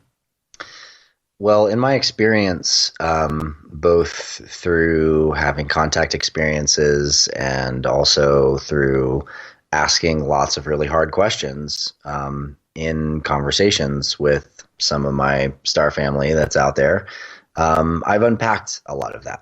And, I'm not sure that this show's the right place to tell that whole story, but I'm happy to do it. There's a show that I'm on called Interviews with Ed that I mentioned earlier. I've seen Ruben Langdon's show. I've seen them all. In that show, in the episode that I'm in, that's going to be coming out soon, I tell really the full comprehensive story of my direct contact experience, where I met a physical extraterrestrial ambassador in the middle of the desert, and then I started having these direct contact and communication experiences where I'd call in ships, I'd talk to them, have telepathic communication of different kinds. They would show me things, they'd confirm things for me in the way that they fly in the sky, as well as through people around me, and did a huge amount of study into what I call transpersonal psychology projects, which is looking at people's memories, direct experiences, and dreams, and looking for valuable data that verifies and crossovers and validates other data that you gather from other people's experiences, and looking logically at a field of 100 people that have basically described the same exact planet and don't know each other at all, and yet all have similar experiences of this planet, all describe their species the same way. I look at that as valuable data, whether it's true or not. It's valuable that 100 people, that I happen to come into contact with, all describe this place the same way. And so as a researcher, that kind of stuff is really important to me. But what I found in the sense of technology traveling faster than light, there's a lot of different ways to do it. And some of those ways we've actually seen replication of on this planet, because there have been craft that crashed, and we've had reproduction vehicles built, or ships brought back online. And one thing that seems to be pretty standard about the technology of the kinds of ships that have actually crashed on our world, which tells us something about their level of technology, is that they seem to be super highly intense electromagnetic fields, and particularly magnetic fields. And that through very, very powerful magnetic fields, you can begin to warp space-time around an object, and that can distort gravitational fields. And then, because as you move space-time, you're moving gravity, and then also allow that object to accelerate and or jump or warp when traveling through space. Now, that's interesting technology to me, but it's not at all to any that's basically like a Nokia, flip phone with a liquid crystal display versus like the new iPhone 11 Pro, right? Like in terms of technological difference between something like that and something like the stuff that the Pleiadians and Sirians and Arcturians drive. And at that level, their technology is literally forming these isolation fields around a craft. So the way that I've described it many times, and I've done lots of presentations on this and gotten deeper into the physics than I'll get into this, in this talk, but that basically you need a containment system for the internal space-time field. So you have to create a spin field or a spectral vibrational frequency spin field around the area that's inside the craft to such an extent that it has a livable environment, it has a basic gravitational field. And then you need a second layer of what I call the ring system that is causing the disruption in space-time. In other words, it's literally matching the geometry of space to such an extent that the internal space-time and the external space-time suddenly detach from each other. So you're creating a break in the space-time field. And then there's an outer ring that stays tuned to the inner ring, so it stays connected in the structure architecturally of the ship, which the job of that ring system is to literally create a field around the craft that is communicating to space-time the basic frequency information of where that craft is located. So an object, once it's free from the general gravitational vortices of a planetary system, solar system, galaxy, etc., in other words, once it's achieved sovereignty in its own space-time field, and it's disconnected from the surrounding space-time, so it's got to like bubble around it, so to speak. Now the question is, how does that object move? Well, in order for the object to move, it has to create a torsion effect on the surrounding space-time, which means that the field of light, or the field of space-time at the edge of the bubble, the event horizon, so to speak, has to communicate to the surrounding space-time what's going on in that bubble and how it's moving and spinning. Now, there's ways to move that field in such a way that it propels you or just makes you move and travel in a certain direction. But there's other ways where that entire field can literally match the field of space-time in a very, very distant location. And one thing that they've showed me a long time ago is that, you know, if you're trying to jump a spacecraft across the galaxy, it's pretty difficult to just use information of the stars in that general region of the galaxy, because from your standpoint, those stars might be, you know, 5,000 light years away or 10,000 light years away. So the actual spectral frequencies of the stars that you're reading are the way that they were vibrating 5,000 years ago. That's or right. 10,000 years ago. Right. And stars get older, right? So stars evolve and they burn up parts of their elements, and they have a very specific spectral frequency that we can measure. The spectral analysis of stars is for anybody who wants to look this up. And yet that's going to change over time. So what you need is some kind of beacon system of stars that don't change as drastically within these sort of large time frames. And it turns out we have a beacon system just like that, and they're called pulsars. Pulsars have this incredibly clean, measurable, energetic frequency change over extremely long periods of time. We're talking thousands of years. So they can be thousands of light years apart. And yet, you know, you see a pulsar that's 1,000 light years away, you measure its pulse for a very short amount of time, and you have an extremely predictable level of frequency change and vibration, and even its movement over a certain period of time can all be predicted fairly easily. And now you've got a beacon point that can be one of 3 points that you're triangulating a new position between. And that new position is basically an area of space-time which has a specific sort of combination of vibrational frequencies that are local to that area. And what's happening in the craft is telling the surrounding space-time where the craft is now located instead of the other way around. So instead of like, I'm looking outside of me and I know I'm sitting in a chair in my office and there's my library over here, and I know where I'm at because I'm receiving light bouncing off of all these objects telling me where I am. It goes the opposite way, where the object, the craft, is actually telling space-time, this is what my surrounding frequency field is. And space-time doesn't know any different. It's the same thing as if in your mind you close your eyes and you imagine you go outside, or you imagine you go in the backyard, or you imagine you fly up above your house. When you get really good at this, you realize that you're capable of seeing these locations and these areas exactly like they are, whether or not you've ever floated above your house. And it turns out that after a little bit of practice, you can actually get information. So you can go float above your house and you can look down the road and you can see a car that's sitting there that's not usually sitting on your road. And you can come back down, get in your body, go outside and look, and sure enough, there's that car. And this is called remote viewing. But this is a practical application of the ability of consciousness to perceive space-time from whichever position it wants to relatively. And applying that technology to superluminal spacecraft, or a craft that's able to move faster than light, in other words, that's able to separate itself from the surrounding space-time enough to be able to move without accelerating, is critical to being able to jump across the galaxy and relocate yourself to another star system or another planetary system. And it all actually becomes very practical when you start realizing it's literally just communicating with the frequencies of light that are embedded in the local space-time of any region. So what would this speed, are you traveling at the, I'm wondering if motion is the right word.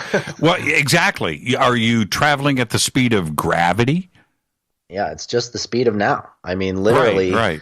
The object is, at one moment it is in this local area or region of space-time, and then when it changes its field around it to communicate to space-time that it's now in this new location, it's now in that new location. Like literally, it's just there. It's displaced itself from its current position in the space-time fabric, and it's now locally, located near other space-time. Now, that doesn't mean it can't move. Like I said, you can pulse the light field in such a way that allows you to travel, with angular momentum and speed, but it doesn't. You're separated from the space-time field, so of course you can make a 90-degree turn. It doesn't matter. There's no G-force when you do that. You just literally just start going that way. And on the inside of the craft, nobody feels anything because it's just moving around as easily as you move with your mind. Now, I understand how that would apply to space, but what does that do once you're inside of atmosphere? Yeah, so atmospherics, it gets a little bit interesting, right? So if you have a craft like this and it's literally, blurring the space-time continuum around it, creating this kind of isolated envelope, you're not going to be interacting with atmosphere at all at first because you're literally in separate space-time as if you're in a higher dimension. But as soon as you turn off or you break down that layer, which you have to do in order to interact with the atmosphere or with a planet, or say land, or say do something like make a crop circle or whatever, you've got to open part of that field. And when you open part of that field, you're going to have an atmospheric burnup happen. In other words, there's often going to be light show up around the ship. It's going to be the auroras. The electromagnetic field is going to light up. And this is what people see a lot of times when a ship comes in and it burns up real bright. It's because they're literally releasing that space-time field so that their craft becomes visible and it becomes fully present. It's not cloaked, it's right there. And then they can turn it back on and shoot off if they want to. And farmers often see this kind of stuff over their fields. They see these little blips of light come down, and then they see these bright flashes, and the next thing they know, there's a giant crop circle that's out in the field. And so there is a limitation to how much you can interact with space-time once you're inside of this gravitational envelope. So you got to turn it off to some extent, which is going to have an effect. And I think some ships, in my experience, have different other ways to modulate gravity. So when they fully turn off that field, if they want to hover, they're going to use things like sonic amplifiers, and they're going to just literally vibrate the atmospheric field underneath the craft in such a way that, it literally is able to just hover through this massive kind of sonic pressure that they're building up with the atmospheric field, which then that kind of thing, when you look at it in terms of its physics, explains why a lot of people, they see a craft come down and then there's this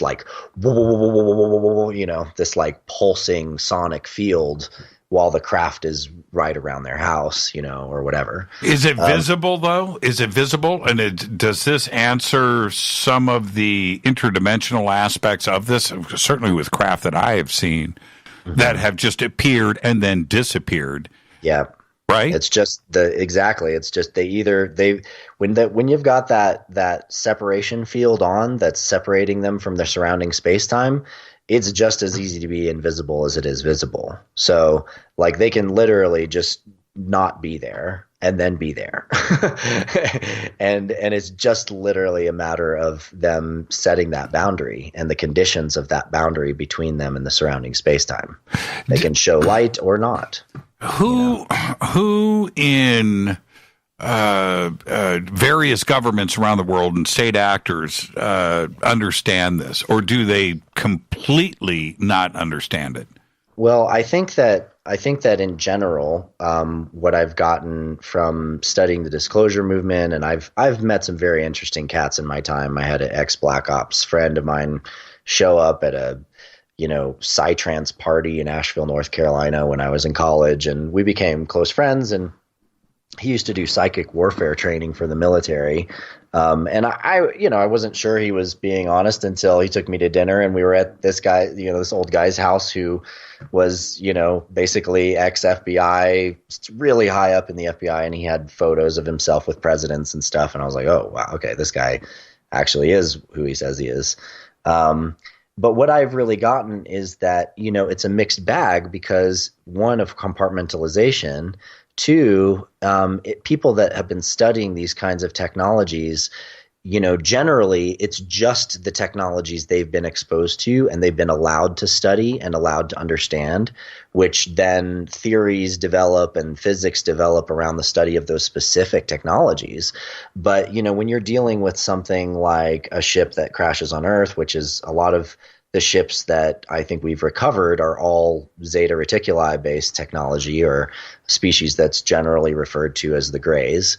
And their level of technology is just vastly lower than that of what I call the Galactic Council, which is a group of species who are completely open source. They trade all their tech with each other, to answer an earlier question that you had. Mm-hmm. And this is one of the reasons why they have this incredibly peaceful community across the galaxy, is that they all are at this super high level of technology, very high level of spirituality and honoring and ethics in terms of life and consciousness and creation. And they look at it as, if you don't just give away everything that you learn and figure out, then what happens is people start trying to fight over information or fight over knowledge or fight over technology. But when you share all your breakthroughs, everybody benefits all the time. And it's just amazing how fast everything evolves. And, there's just more and more community that builds and forms itself in that way. So I think when our government and other governments have witnessed technology of the kinds that I'm talking about from this Galactic Council community, they don't know what to think. I mean, I think that kind of stuff scares the shit out of them, because it's so far beyond anything that even they might know about in terms of their study of these crashed spacecraft. Something like a weapons system, like to shoot down a ship like this, is just literally impossible, because you're literally dealing with a force field that's made of space-time itself. It's like they're so far beyond the state of warring, and partially because of this kind of technology. Like, you can't have a war if there's no way to get to the space-time of your enemy. Right.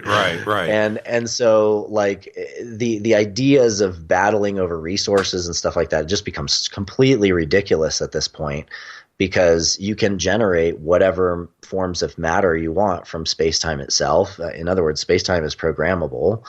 And these kinds of things are a huge leap for the consciousness of a species that in general is still pretty well caught up in scarcity mentality, and the idea that, if others have more than them, then they're in danger.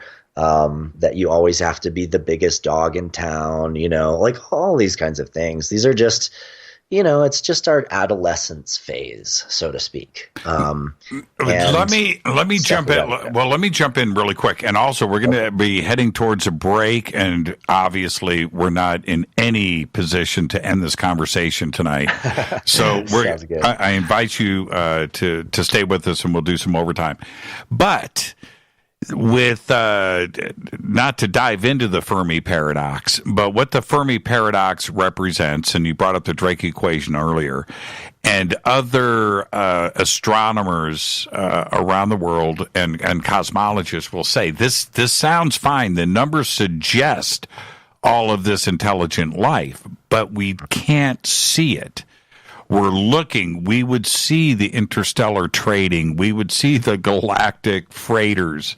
We would see these types of craft moving around, and we don't. How do we explain that part of it? Or is the bubble construct that you're describing here take care of all of that, where we wouldn't see necessarily physical interstellar travel? Yeah, well, I'd say it's somewhat hubris to think that we would just see all of it, because, it's interesting, but I mean, how many years has it been that we've even recognized that there's planets around other stars? Right? 5. We're right. 5 years. We're finally like, oh, there are planets around other stars. Oh, gosh, I can't believe we didn't realize that all this time. So you're talking about a planet, and then you're trying to compare that to a freighter ship. And let's say the freighter ship is the size of New York City. So now you're trying to say, oh, can you see something the size of New York City, or smaller, floating around in that solar system over there? Yeah, not likely. And also, not to mention that when it decides to move to another solar system or decides to travel across the galaxy, it's just jumping straight there. It's like it's not like traveling across the whole distance, and like here's a little satellite moving across the sky. Right. It's just there, And so a lot of these things are, of course, going on, and we do see very interesting stuff all the time. I mean, there's some pretty interesting studies of our looking at the sun and seeing very, very large objects in some of the solar observatory fields, of objects kind of hovering right next to the sun and absorbing a bunch of, what looks like absorbing electromagnetic energy out of the sun into like a big sphere, and then the thing disappears. What the heck is that? And we have, lots of testimonies about either bases on the backside of the moon, of people seeing spacecraft. It's a pretty simple matter that, the fact that there's a lot of people that haven't even seen shooting stars. A lot of people have never had a direct experience of a starship or seen anything in the sky. There's a lot of reasons, and not to mention the belief systems of most people that are simply resistant to the idea of seeing this kind of interplanetary, interstellar network, not to mention galactic scale network, not to mention potentially intergalactic network. And we also are lacking some basic observational technologies as well to be able to detect them at scale. Yeah, they could be operating at a much slower or much faster rate, their life, where we simply just can't see it. It's just simply out of range of our current tech, and it's completely not observable. I wouldn't take it that far, but just the ability to surround your craft with an envelope that isolates it from the surrounding space-time and travel faster than light, like that already is such a leap ahead that, our ability to observe something and even know what kind of cloaking is possible or not is, extremely limited. Let's take our break right here. Our guest tonight, Adam Apollo. Fantastic conversation, Adam. Stay right there. This is Fade to Black. I'm your host, Jimmy Church, doing some overtime with Mr. Apollo. When we come back, you can follow Adam on Twitter at Adam Apollo. The links are right there in the conversations tonight. And, of course, you can follow me at J Church Radio. We'll be right back after this short break. Stay with us.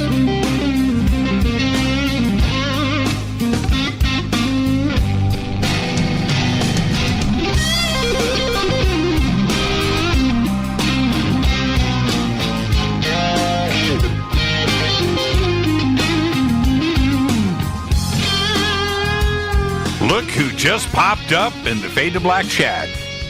Adam Apollo. Adam, you have no idea what door you've just opened. I like all of it. Yeah, it's great, man. It's great. We do thousands of tweets, and every single night, just out of control. So hashtag F2B is what you want to do, and that spreads out.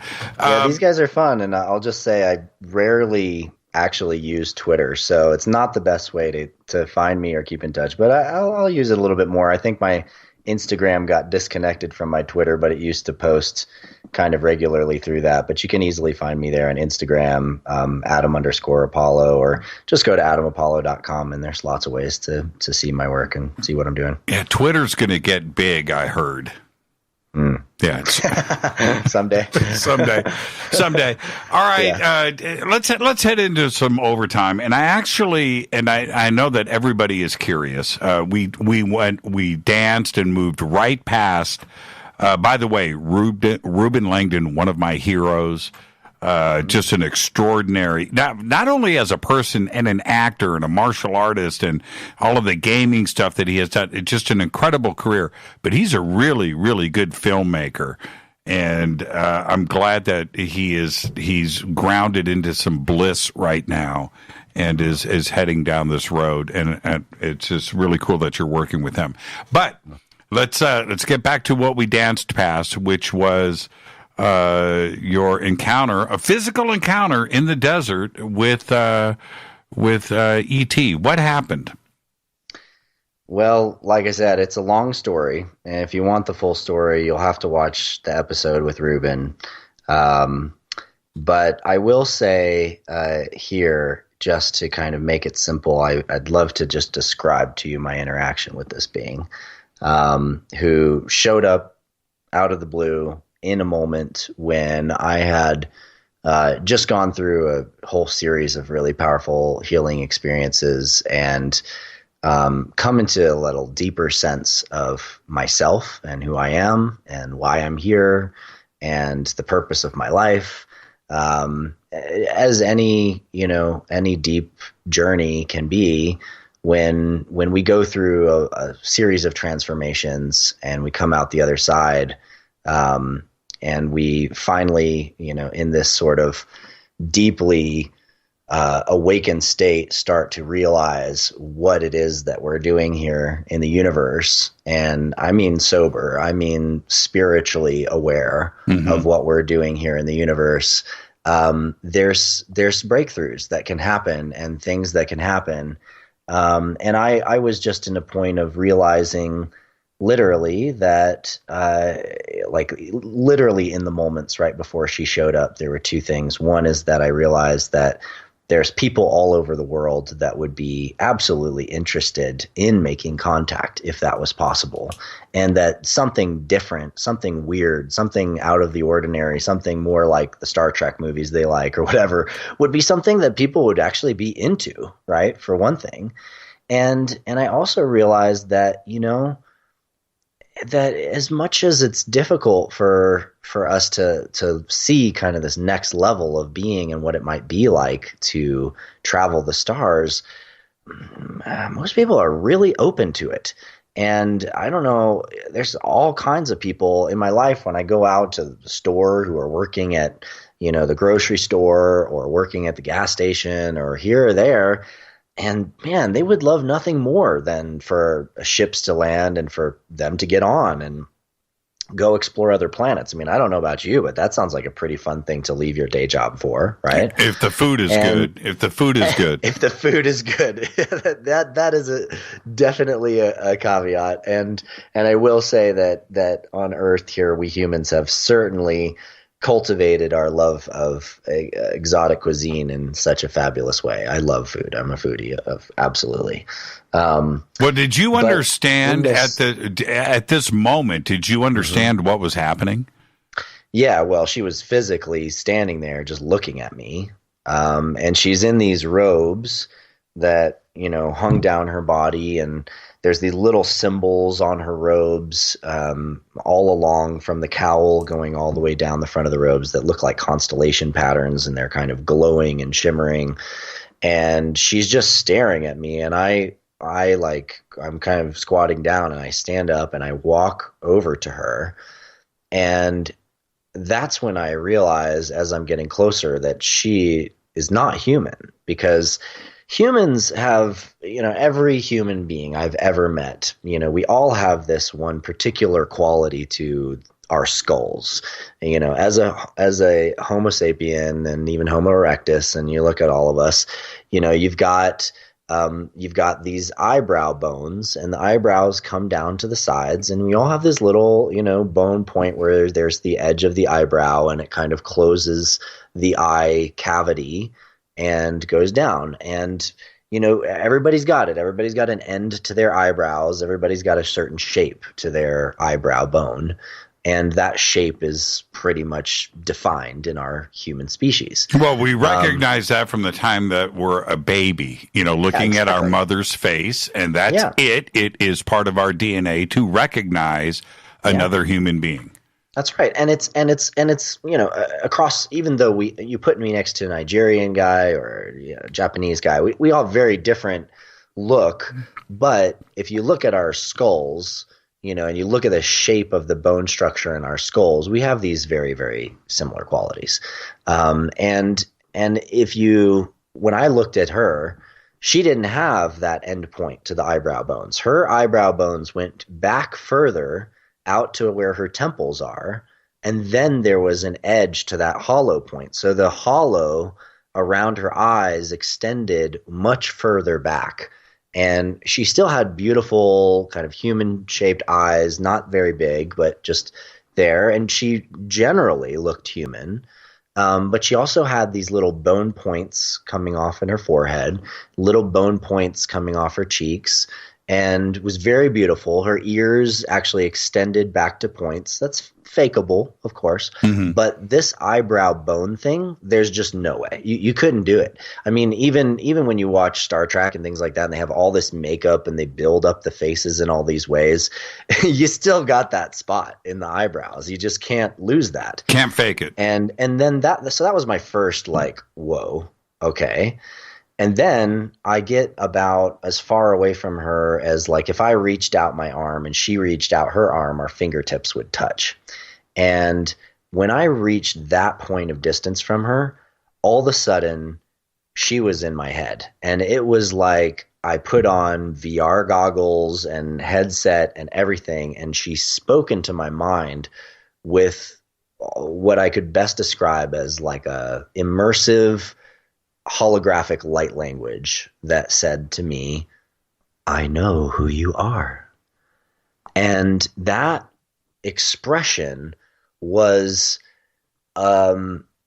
snapshots of flying in on this massive starship and docking my ship with it, and then being on this room with these huge windows looking down at a planet below, and then being in this massive room that's kind of akin to the one in Star Wars where all the different galactic beings meet, this kind of rounded council chamber, to basically flying down, seeing Earth, to be standing in these giant standing stone circles on Earth looking up, and I'm seeing a ship coming down and it's beaming down on this altar, to just all of these moments and flashes standing in the deserts of Egypt, and there's a ship coming in and a storm blowing, and there are these memories, there are moments of my existence in which I had some connection with this being, and she was literally transmitting to me a memory or memories of these moments of connection that we had.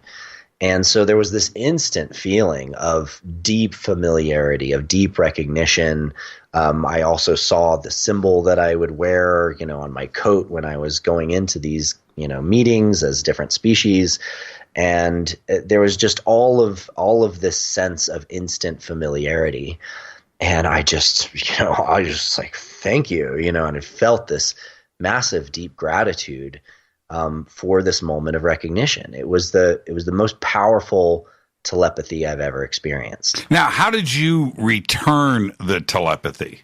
Right? You're not learned in telepathy at this point.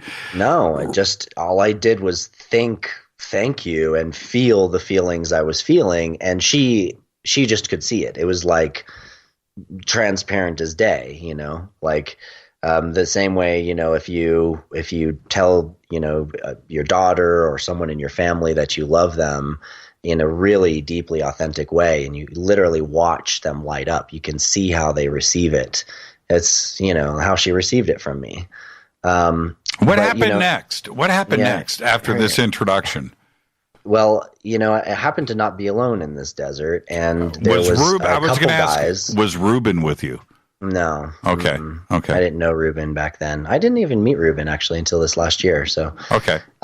There was these two guys that came up into this space that I was in at the time, and the two guys were basically like rednecks, and literally orange still chainsaw hat on one of them, and they're drunk and they're tripping and they're having an adventure out here.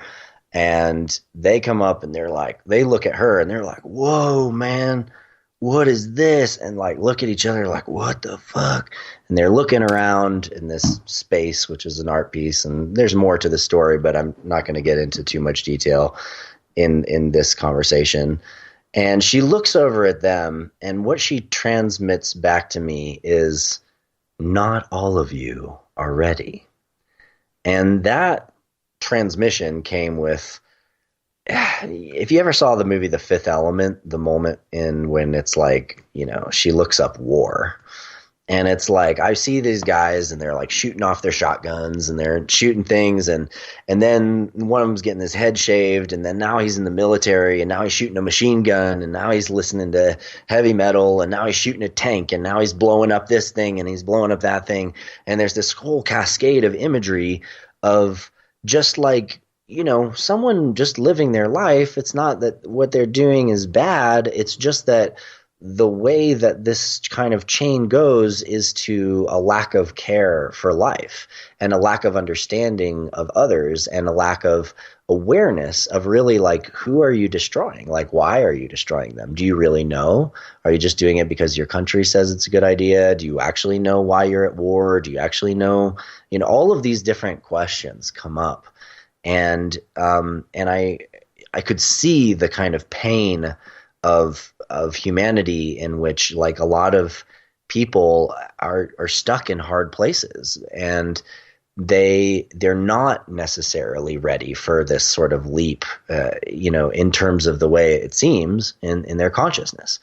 And when I saw that and I felt that, I also was looking at these guys, and I spent my middle school and high school years in Western North Carolina, and I partied with some guys that lived way back up in Caney Fork, and a place called Little Canada, and man, we threw down hard, you know what I'm saying? We did keg parties, we rocked it out, we had a damn good time.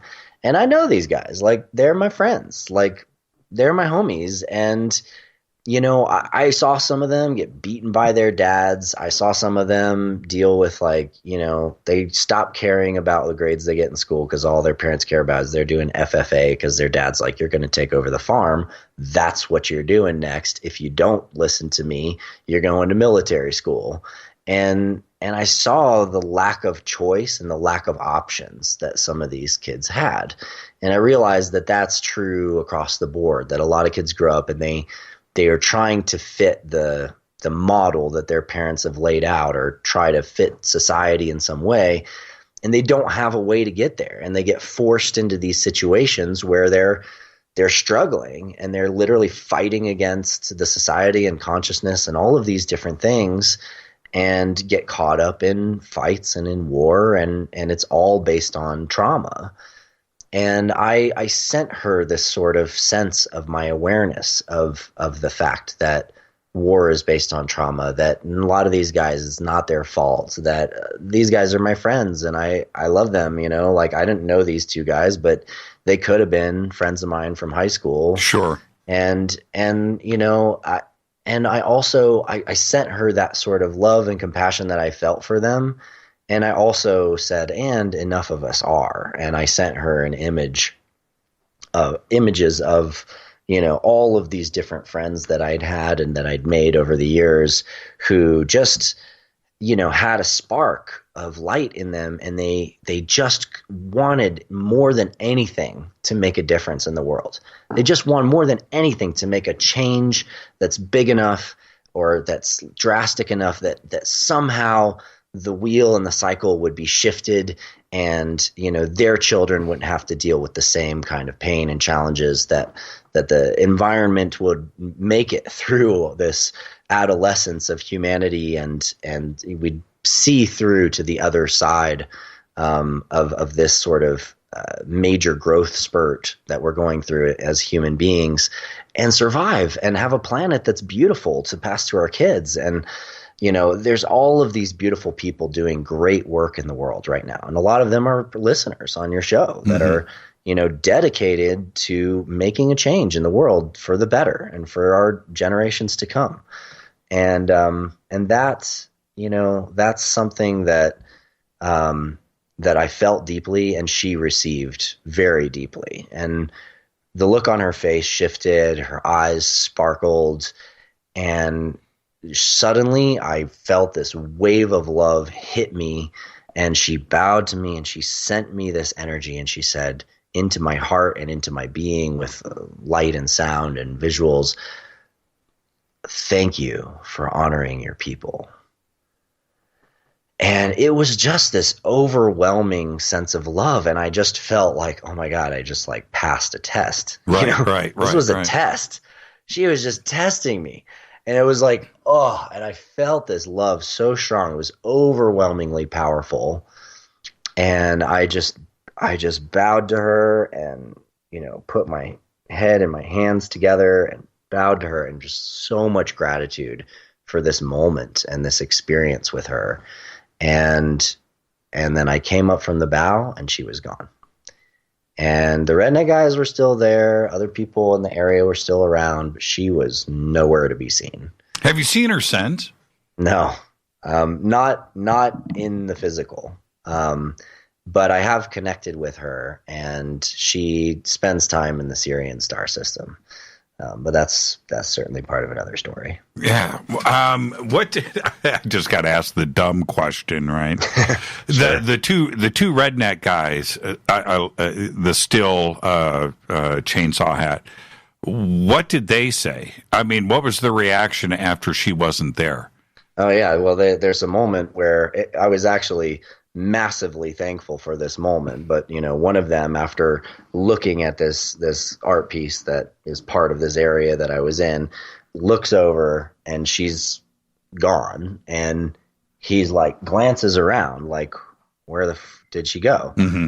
And that moment of him looking for her, man, it was such a relief for me, because my logical brain and I was literally just in like a VR telepathic field with a being that was so powerful. It was, stronger than any psychedelic I've ever taken. And it was just so intense and so real and so potent, what I felt from her. And then she's gone, and then here's this guy who's just like as earthly as can be, as human as can be. And he saw her, and he sees that she's gone.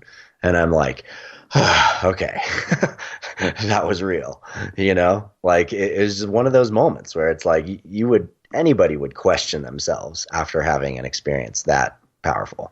Well, you've always looked at the world differently, but certainly after an experience like that, you forget the redneck guy.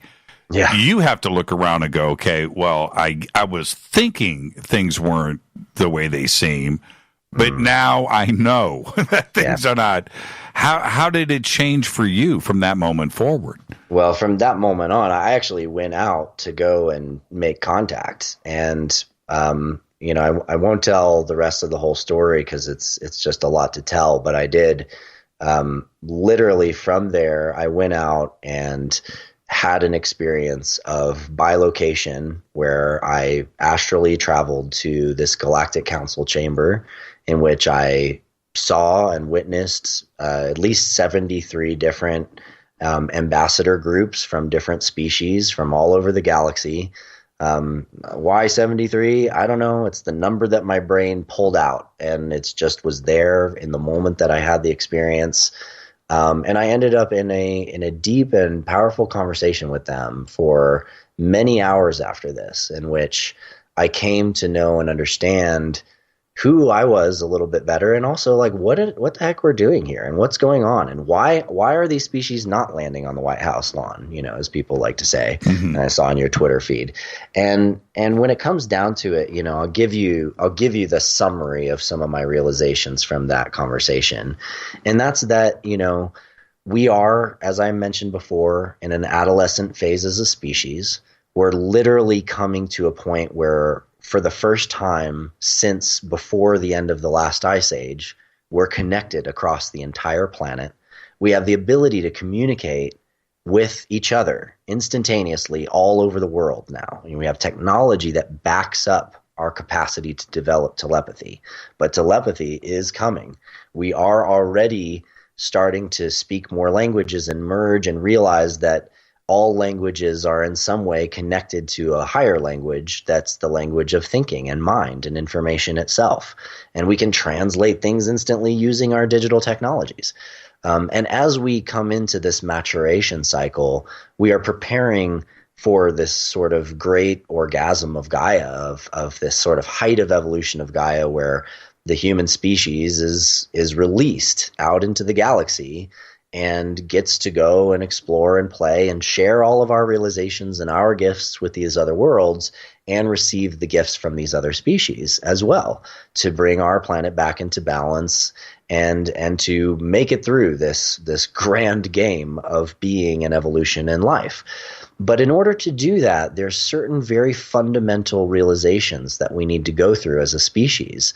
And in order to go through those realizations, we have to face the potential of our own extinction. We have to face the potential of our own death. And that, looking at our shadow, seeing our darkness, seeing how we've abused nature, seeing how we traumatize our kids, and seeing how, the cycles of time and war and all the things that we've been through as a species, and all the things we like to hide, the stuff we don't like to talk about. The ways we, might go to church and be like stoked to like sing a song about Jesus, but then we don't want to talk about all of the people that got slaughtered across Europe because they were herbologists, right?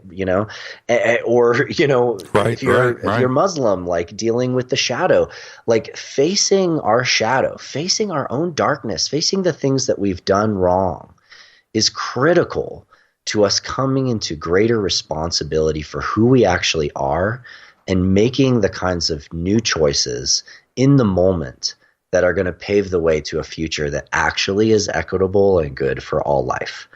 And it's a massive transformation process and a realization process. And it looks nasty because, just like a butterfly, we're a worms, and we're going into the chrysalis, and we're at battle with ourselves. But, there's this amazing thing, and it's called the imaginal cells.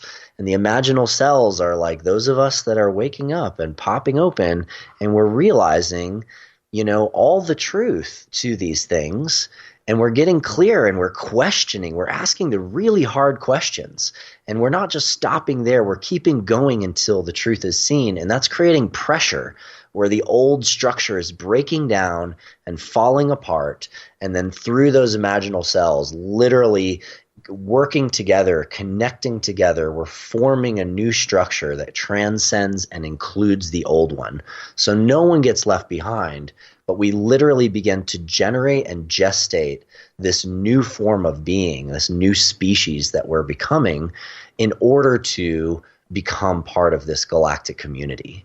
And, you can't, if they've come down to this planet so many times over history, they've brought technologies, we've tried it that way. And what happens is humans just think they're gods, and we worship them as gods or as angels or whatever. And then we end up screwing up again, and we revolt against them because we don't want to have angels or gods over us, because we're humans, we want to be powerful ourselves. And so the right answer, to this whole planetary game is letting us go through our transformation, and facing our shadow and choosing to change. And, they can help us from destroying ourselves, and they'll stop us from bombing ourselves with nukes. But the phase of transformation is critical. And through this state of this blooming of realization that we're going through, we build our own Starship technology. We build our own energy systems that run off of the quantum vacuum field. And as we build all of these ourselves, we know that we've done it ourselves. And so we come to the rest of the galactic community as equals. And this is really important because all star family have to meet each other in council as equals. No one's above any other. No shortcuts. No shortcuts. Right. So that's literally what we're in the middle of right now, is that process. Apollo, an amazing conversation tonight, and I've literally got 15 seconds left. Out of all of your websites, which one should everybody start at first? Well, if you go to adamapollo.com, it's got links to everything else. So just come find me there, and hope to see you guys in some of the amazing academies and some of the adventures. We're going to Mexico for an epic expedition in the Resonance Academy. Please check that out. Look up Mexico Expedition Resonance, as in Vibrational Resonance Academy. And I'm going there with a group of other brilliant thinkers and amazing people. We're going to a bunch of amazing sites, Teotihuacan, and some sites that nobody's had access to get into. We've been working hard to get into some really secret spots and debunk the old archaeology and reveal the fact that we're more connected than people think. Thank you so much, Adam, and enjoy the rest of your evening. And I truly look forward to the next time that we have you on the show, and we'll go deeper into another subject. Thank you so much, man. Thanks so much, Jimmy. Thank you, guys. Great conversation, Adam Apollo. Start at adamapollo.com. All of his links are over at jimmychurchradio.com. What a great conversation tonight. Tomorrow night, right here, Reese Darby. Thursday night is another Fader night with open lines all night long. With that, we're going to wrap. Fade to Black's executive producer is Rita Camurian. Show is produced by Hilton J. Palm, Renee, Dennis, and Bob. Announcers are Steve Harder, Gene Vitoa, Mark D. Kovar. Webmaster is Drew the Geek. Music, Doug Aldrich. Intro, Spaceboy, spaceboymusic.com. Fade to Black is produced by KJCR for the Game Changer Network, and syndication is KGRA, The Planet. This broadcast is owned and copyrighted 2019 by Fade to Black and the Game Changer Network. It cannot be rebroadcast, downloaded, copied, or used anywhere in the known universe without written permission from Fade to Black or the Game Changer Network. I'm your host, Jimmy Church. Until tomorrow night, I want everybody to be safe. Go Beckley Tepe.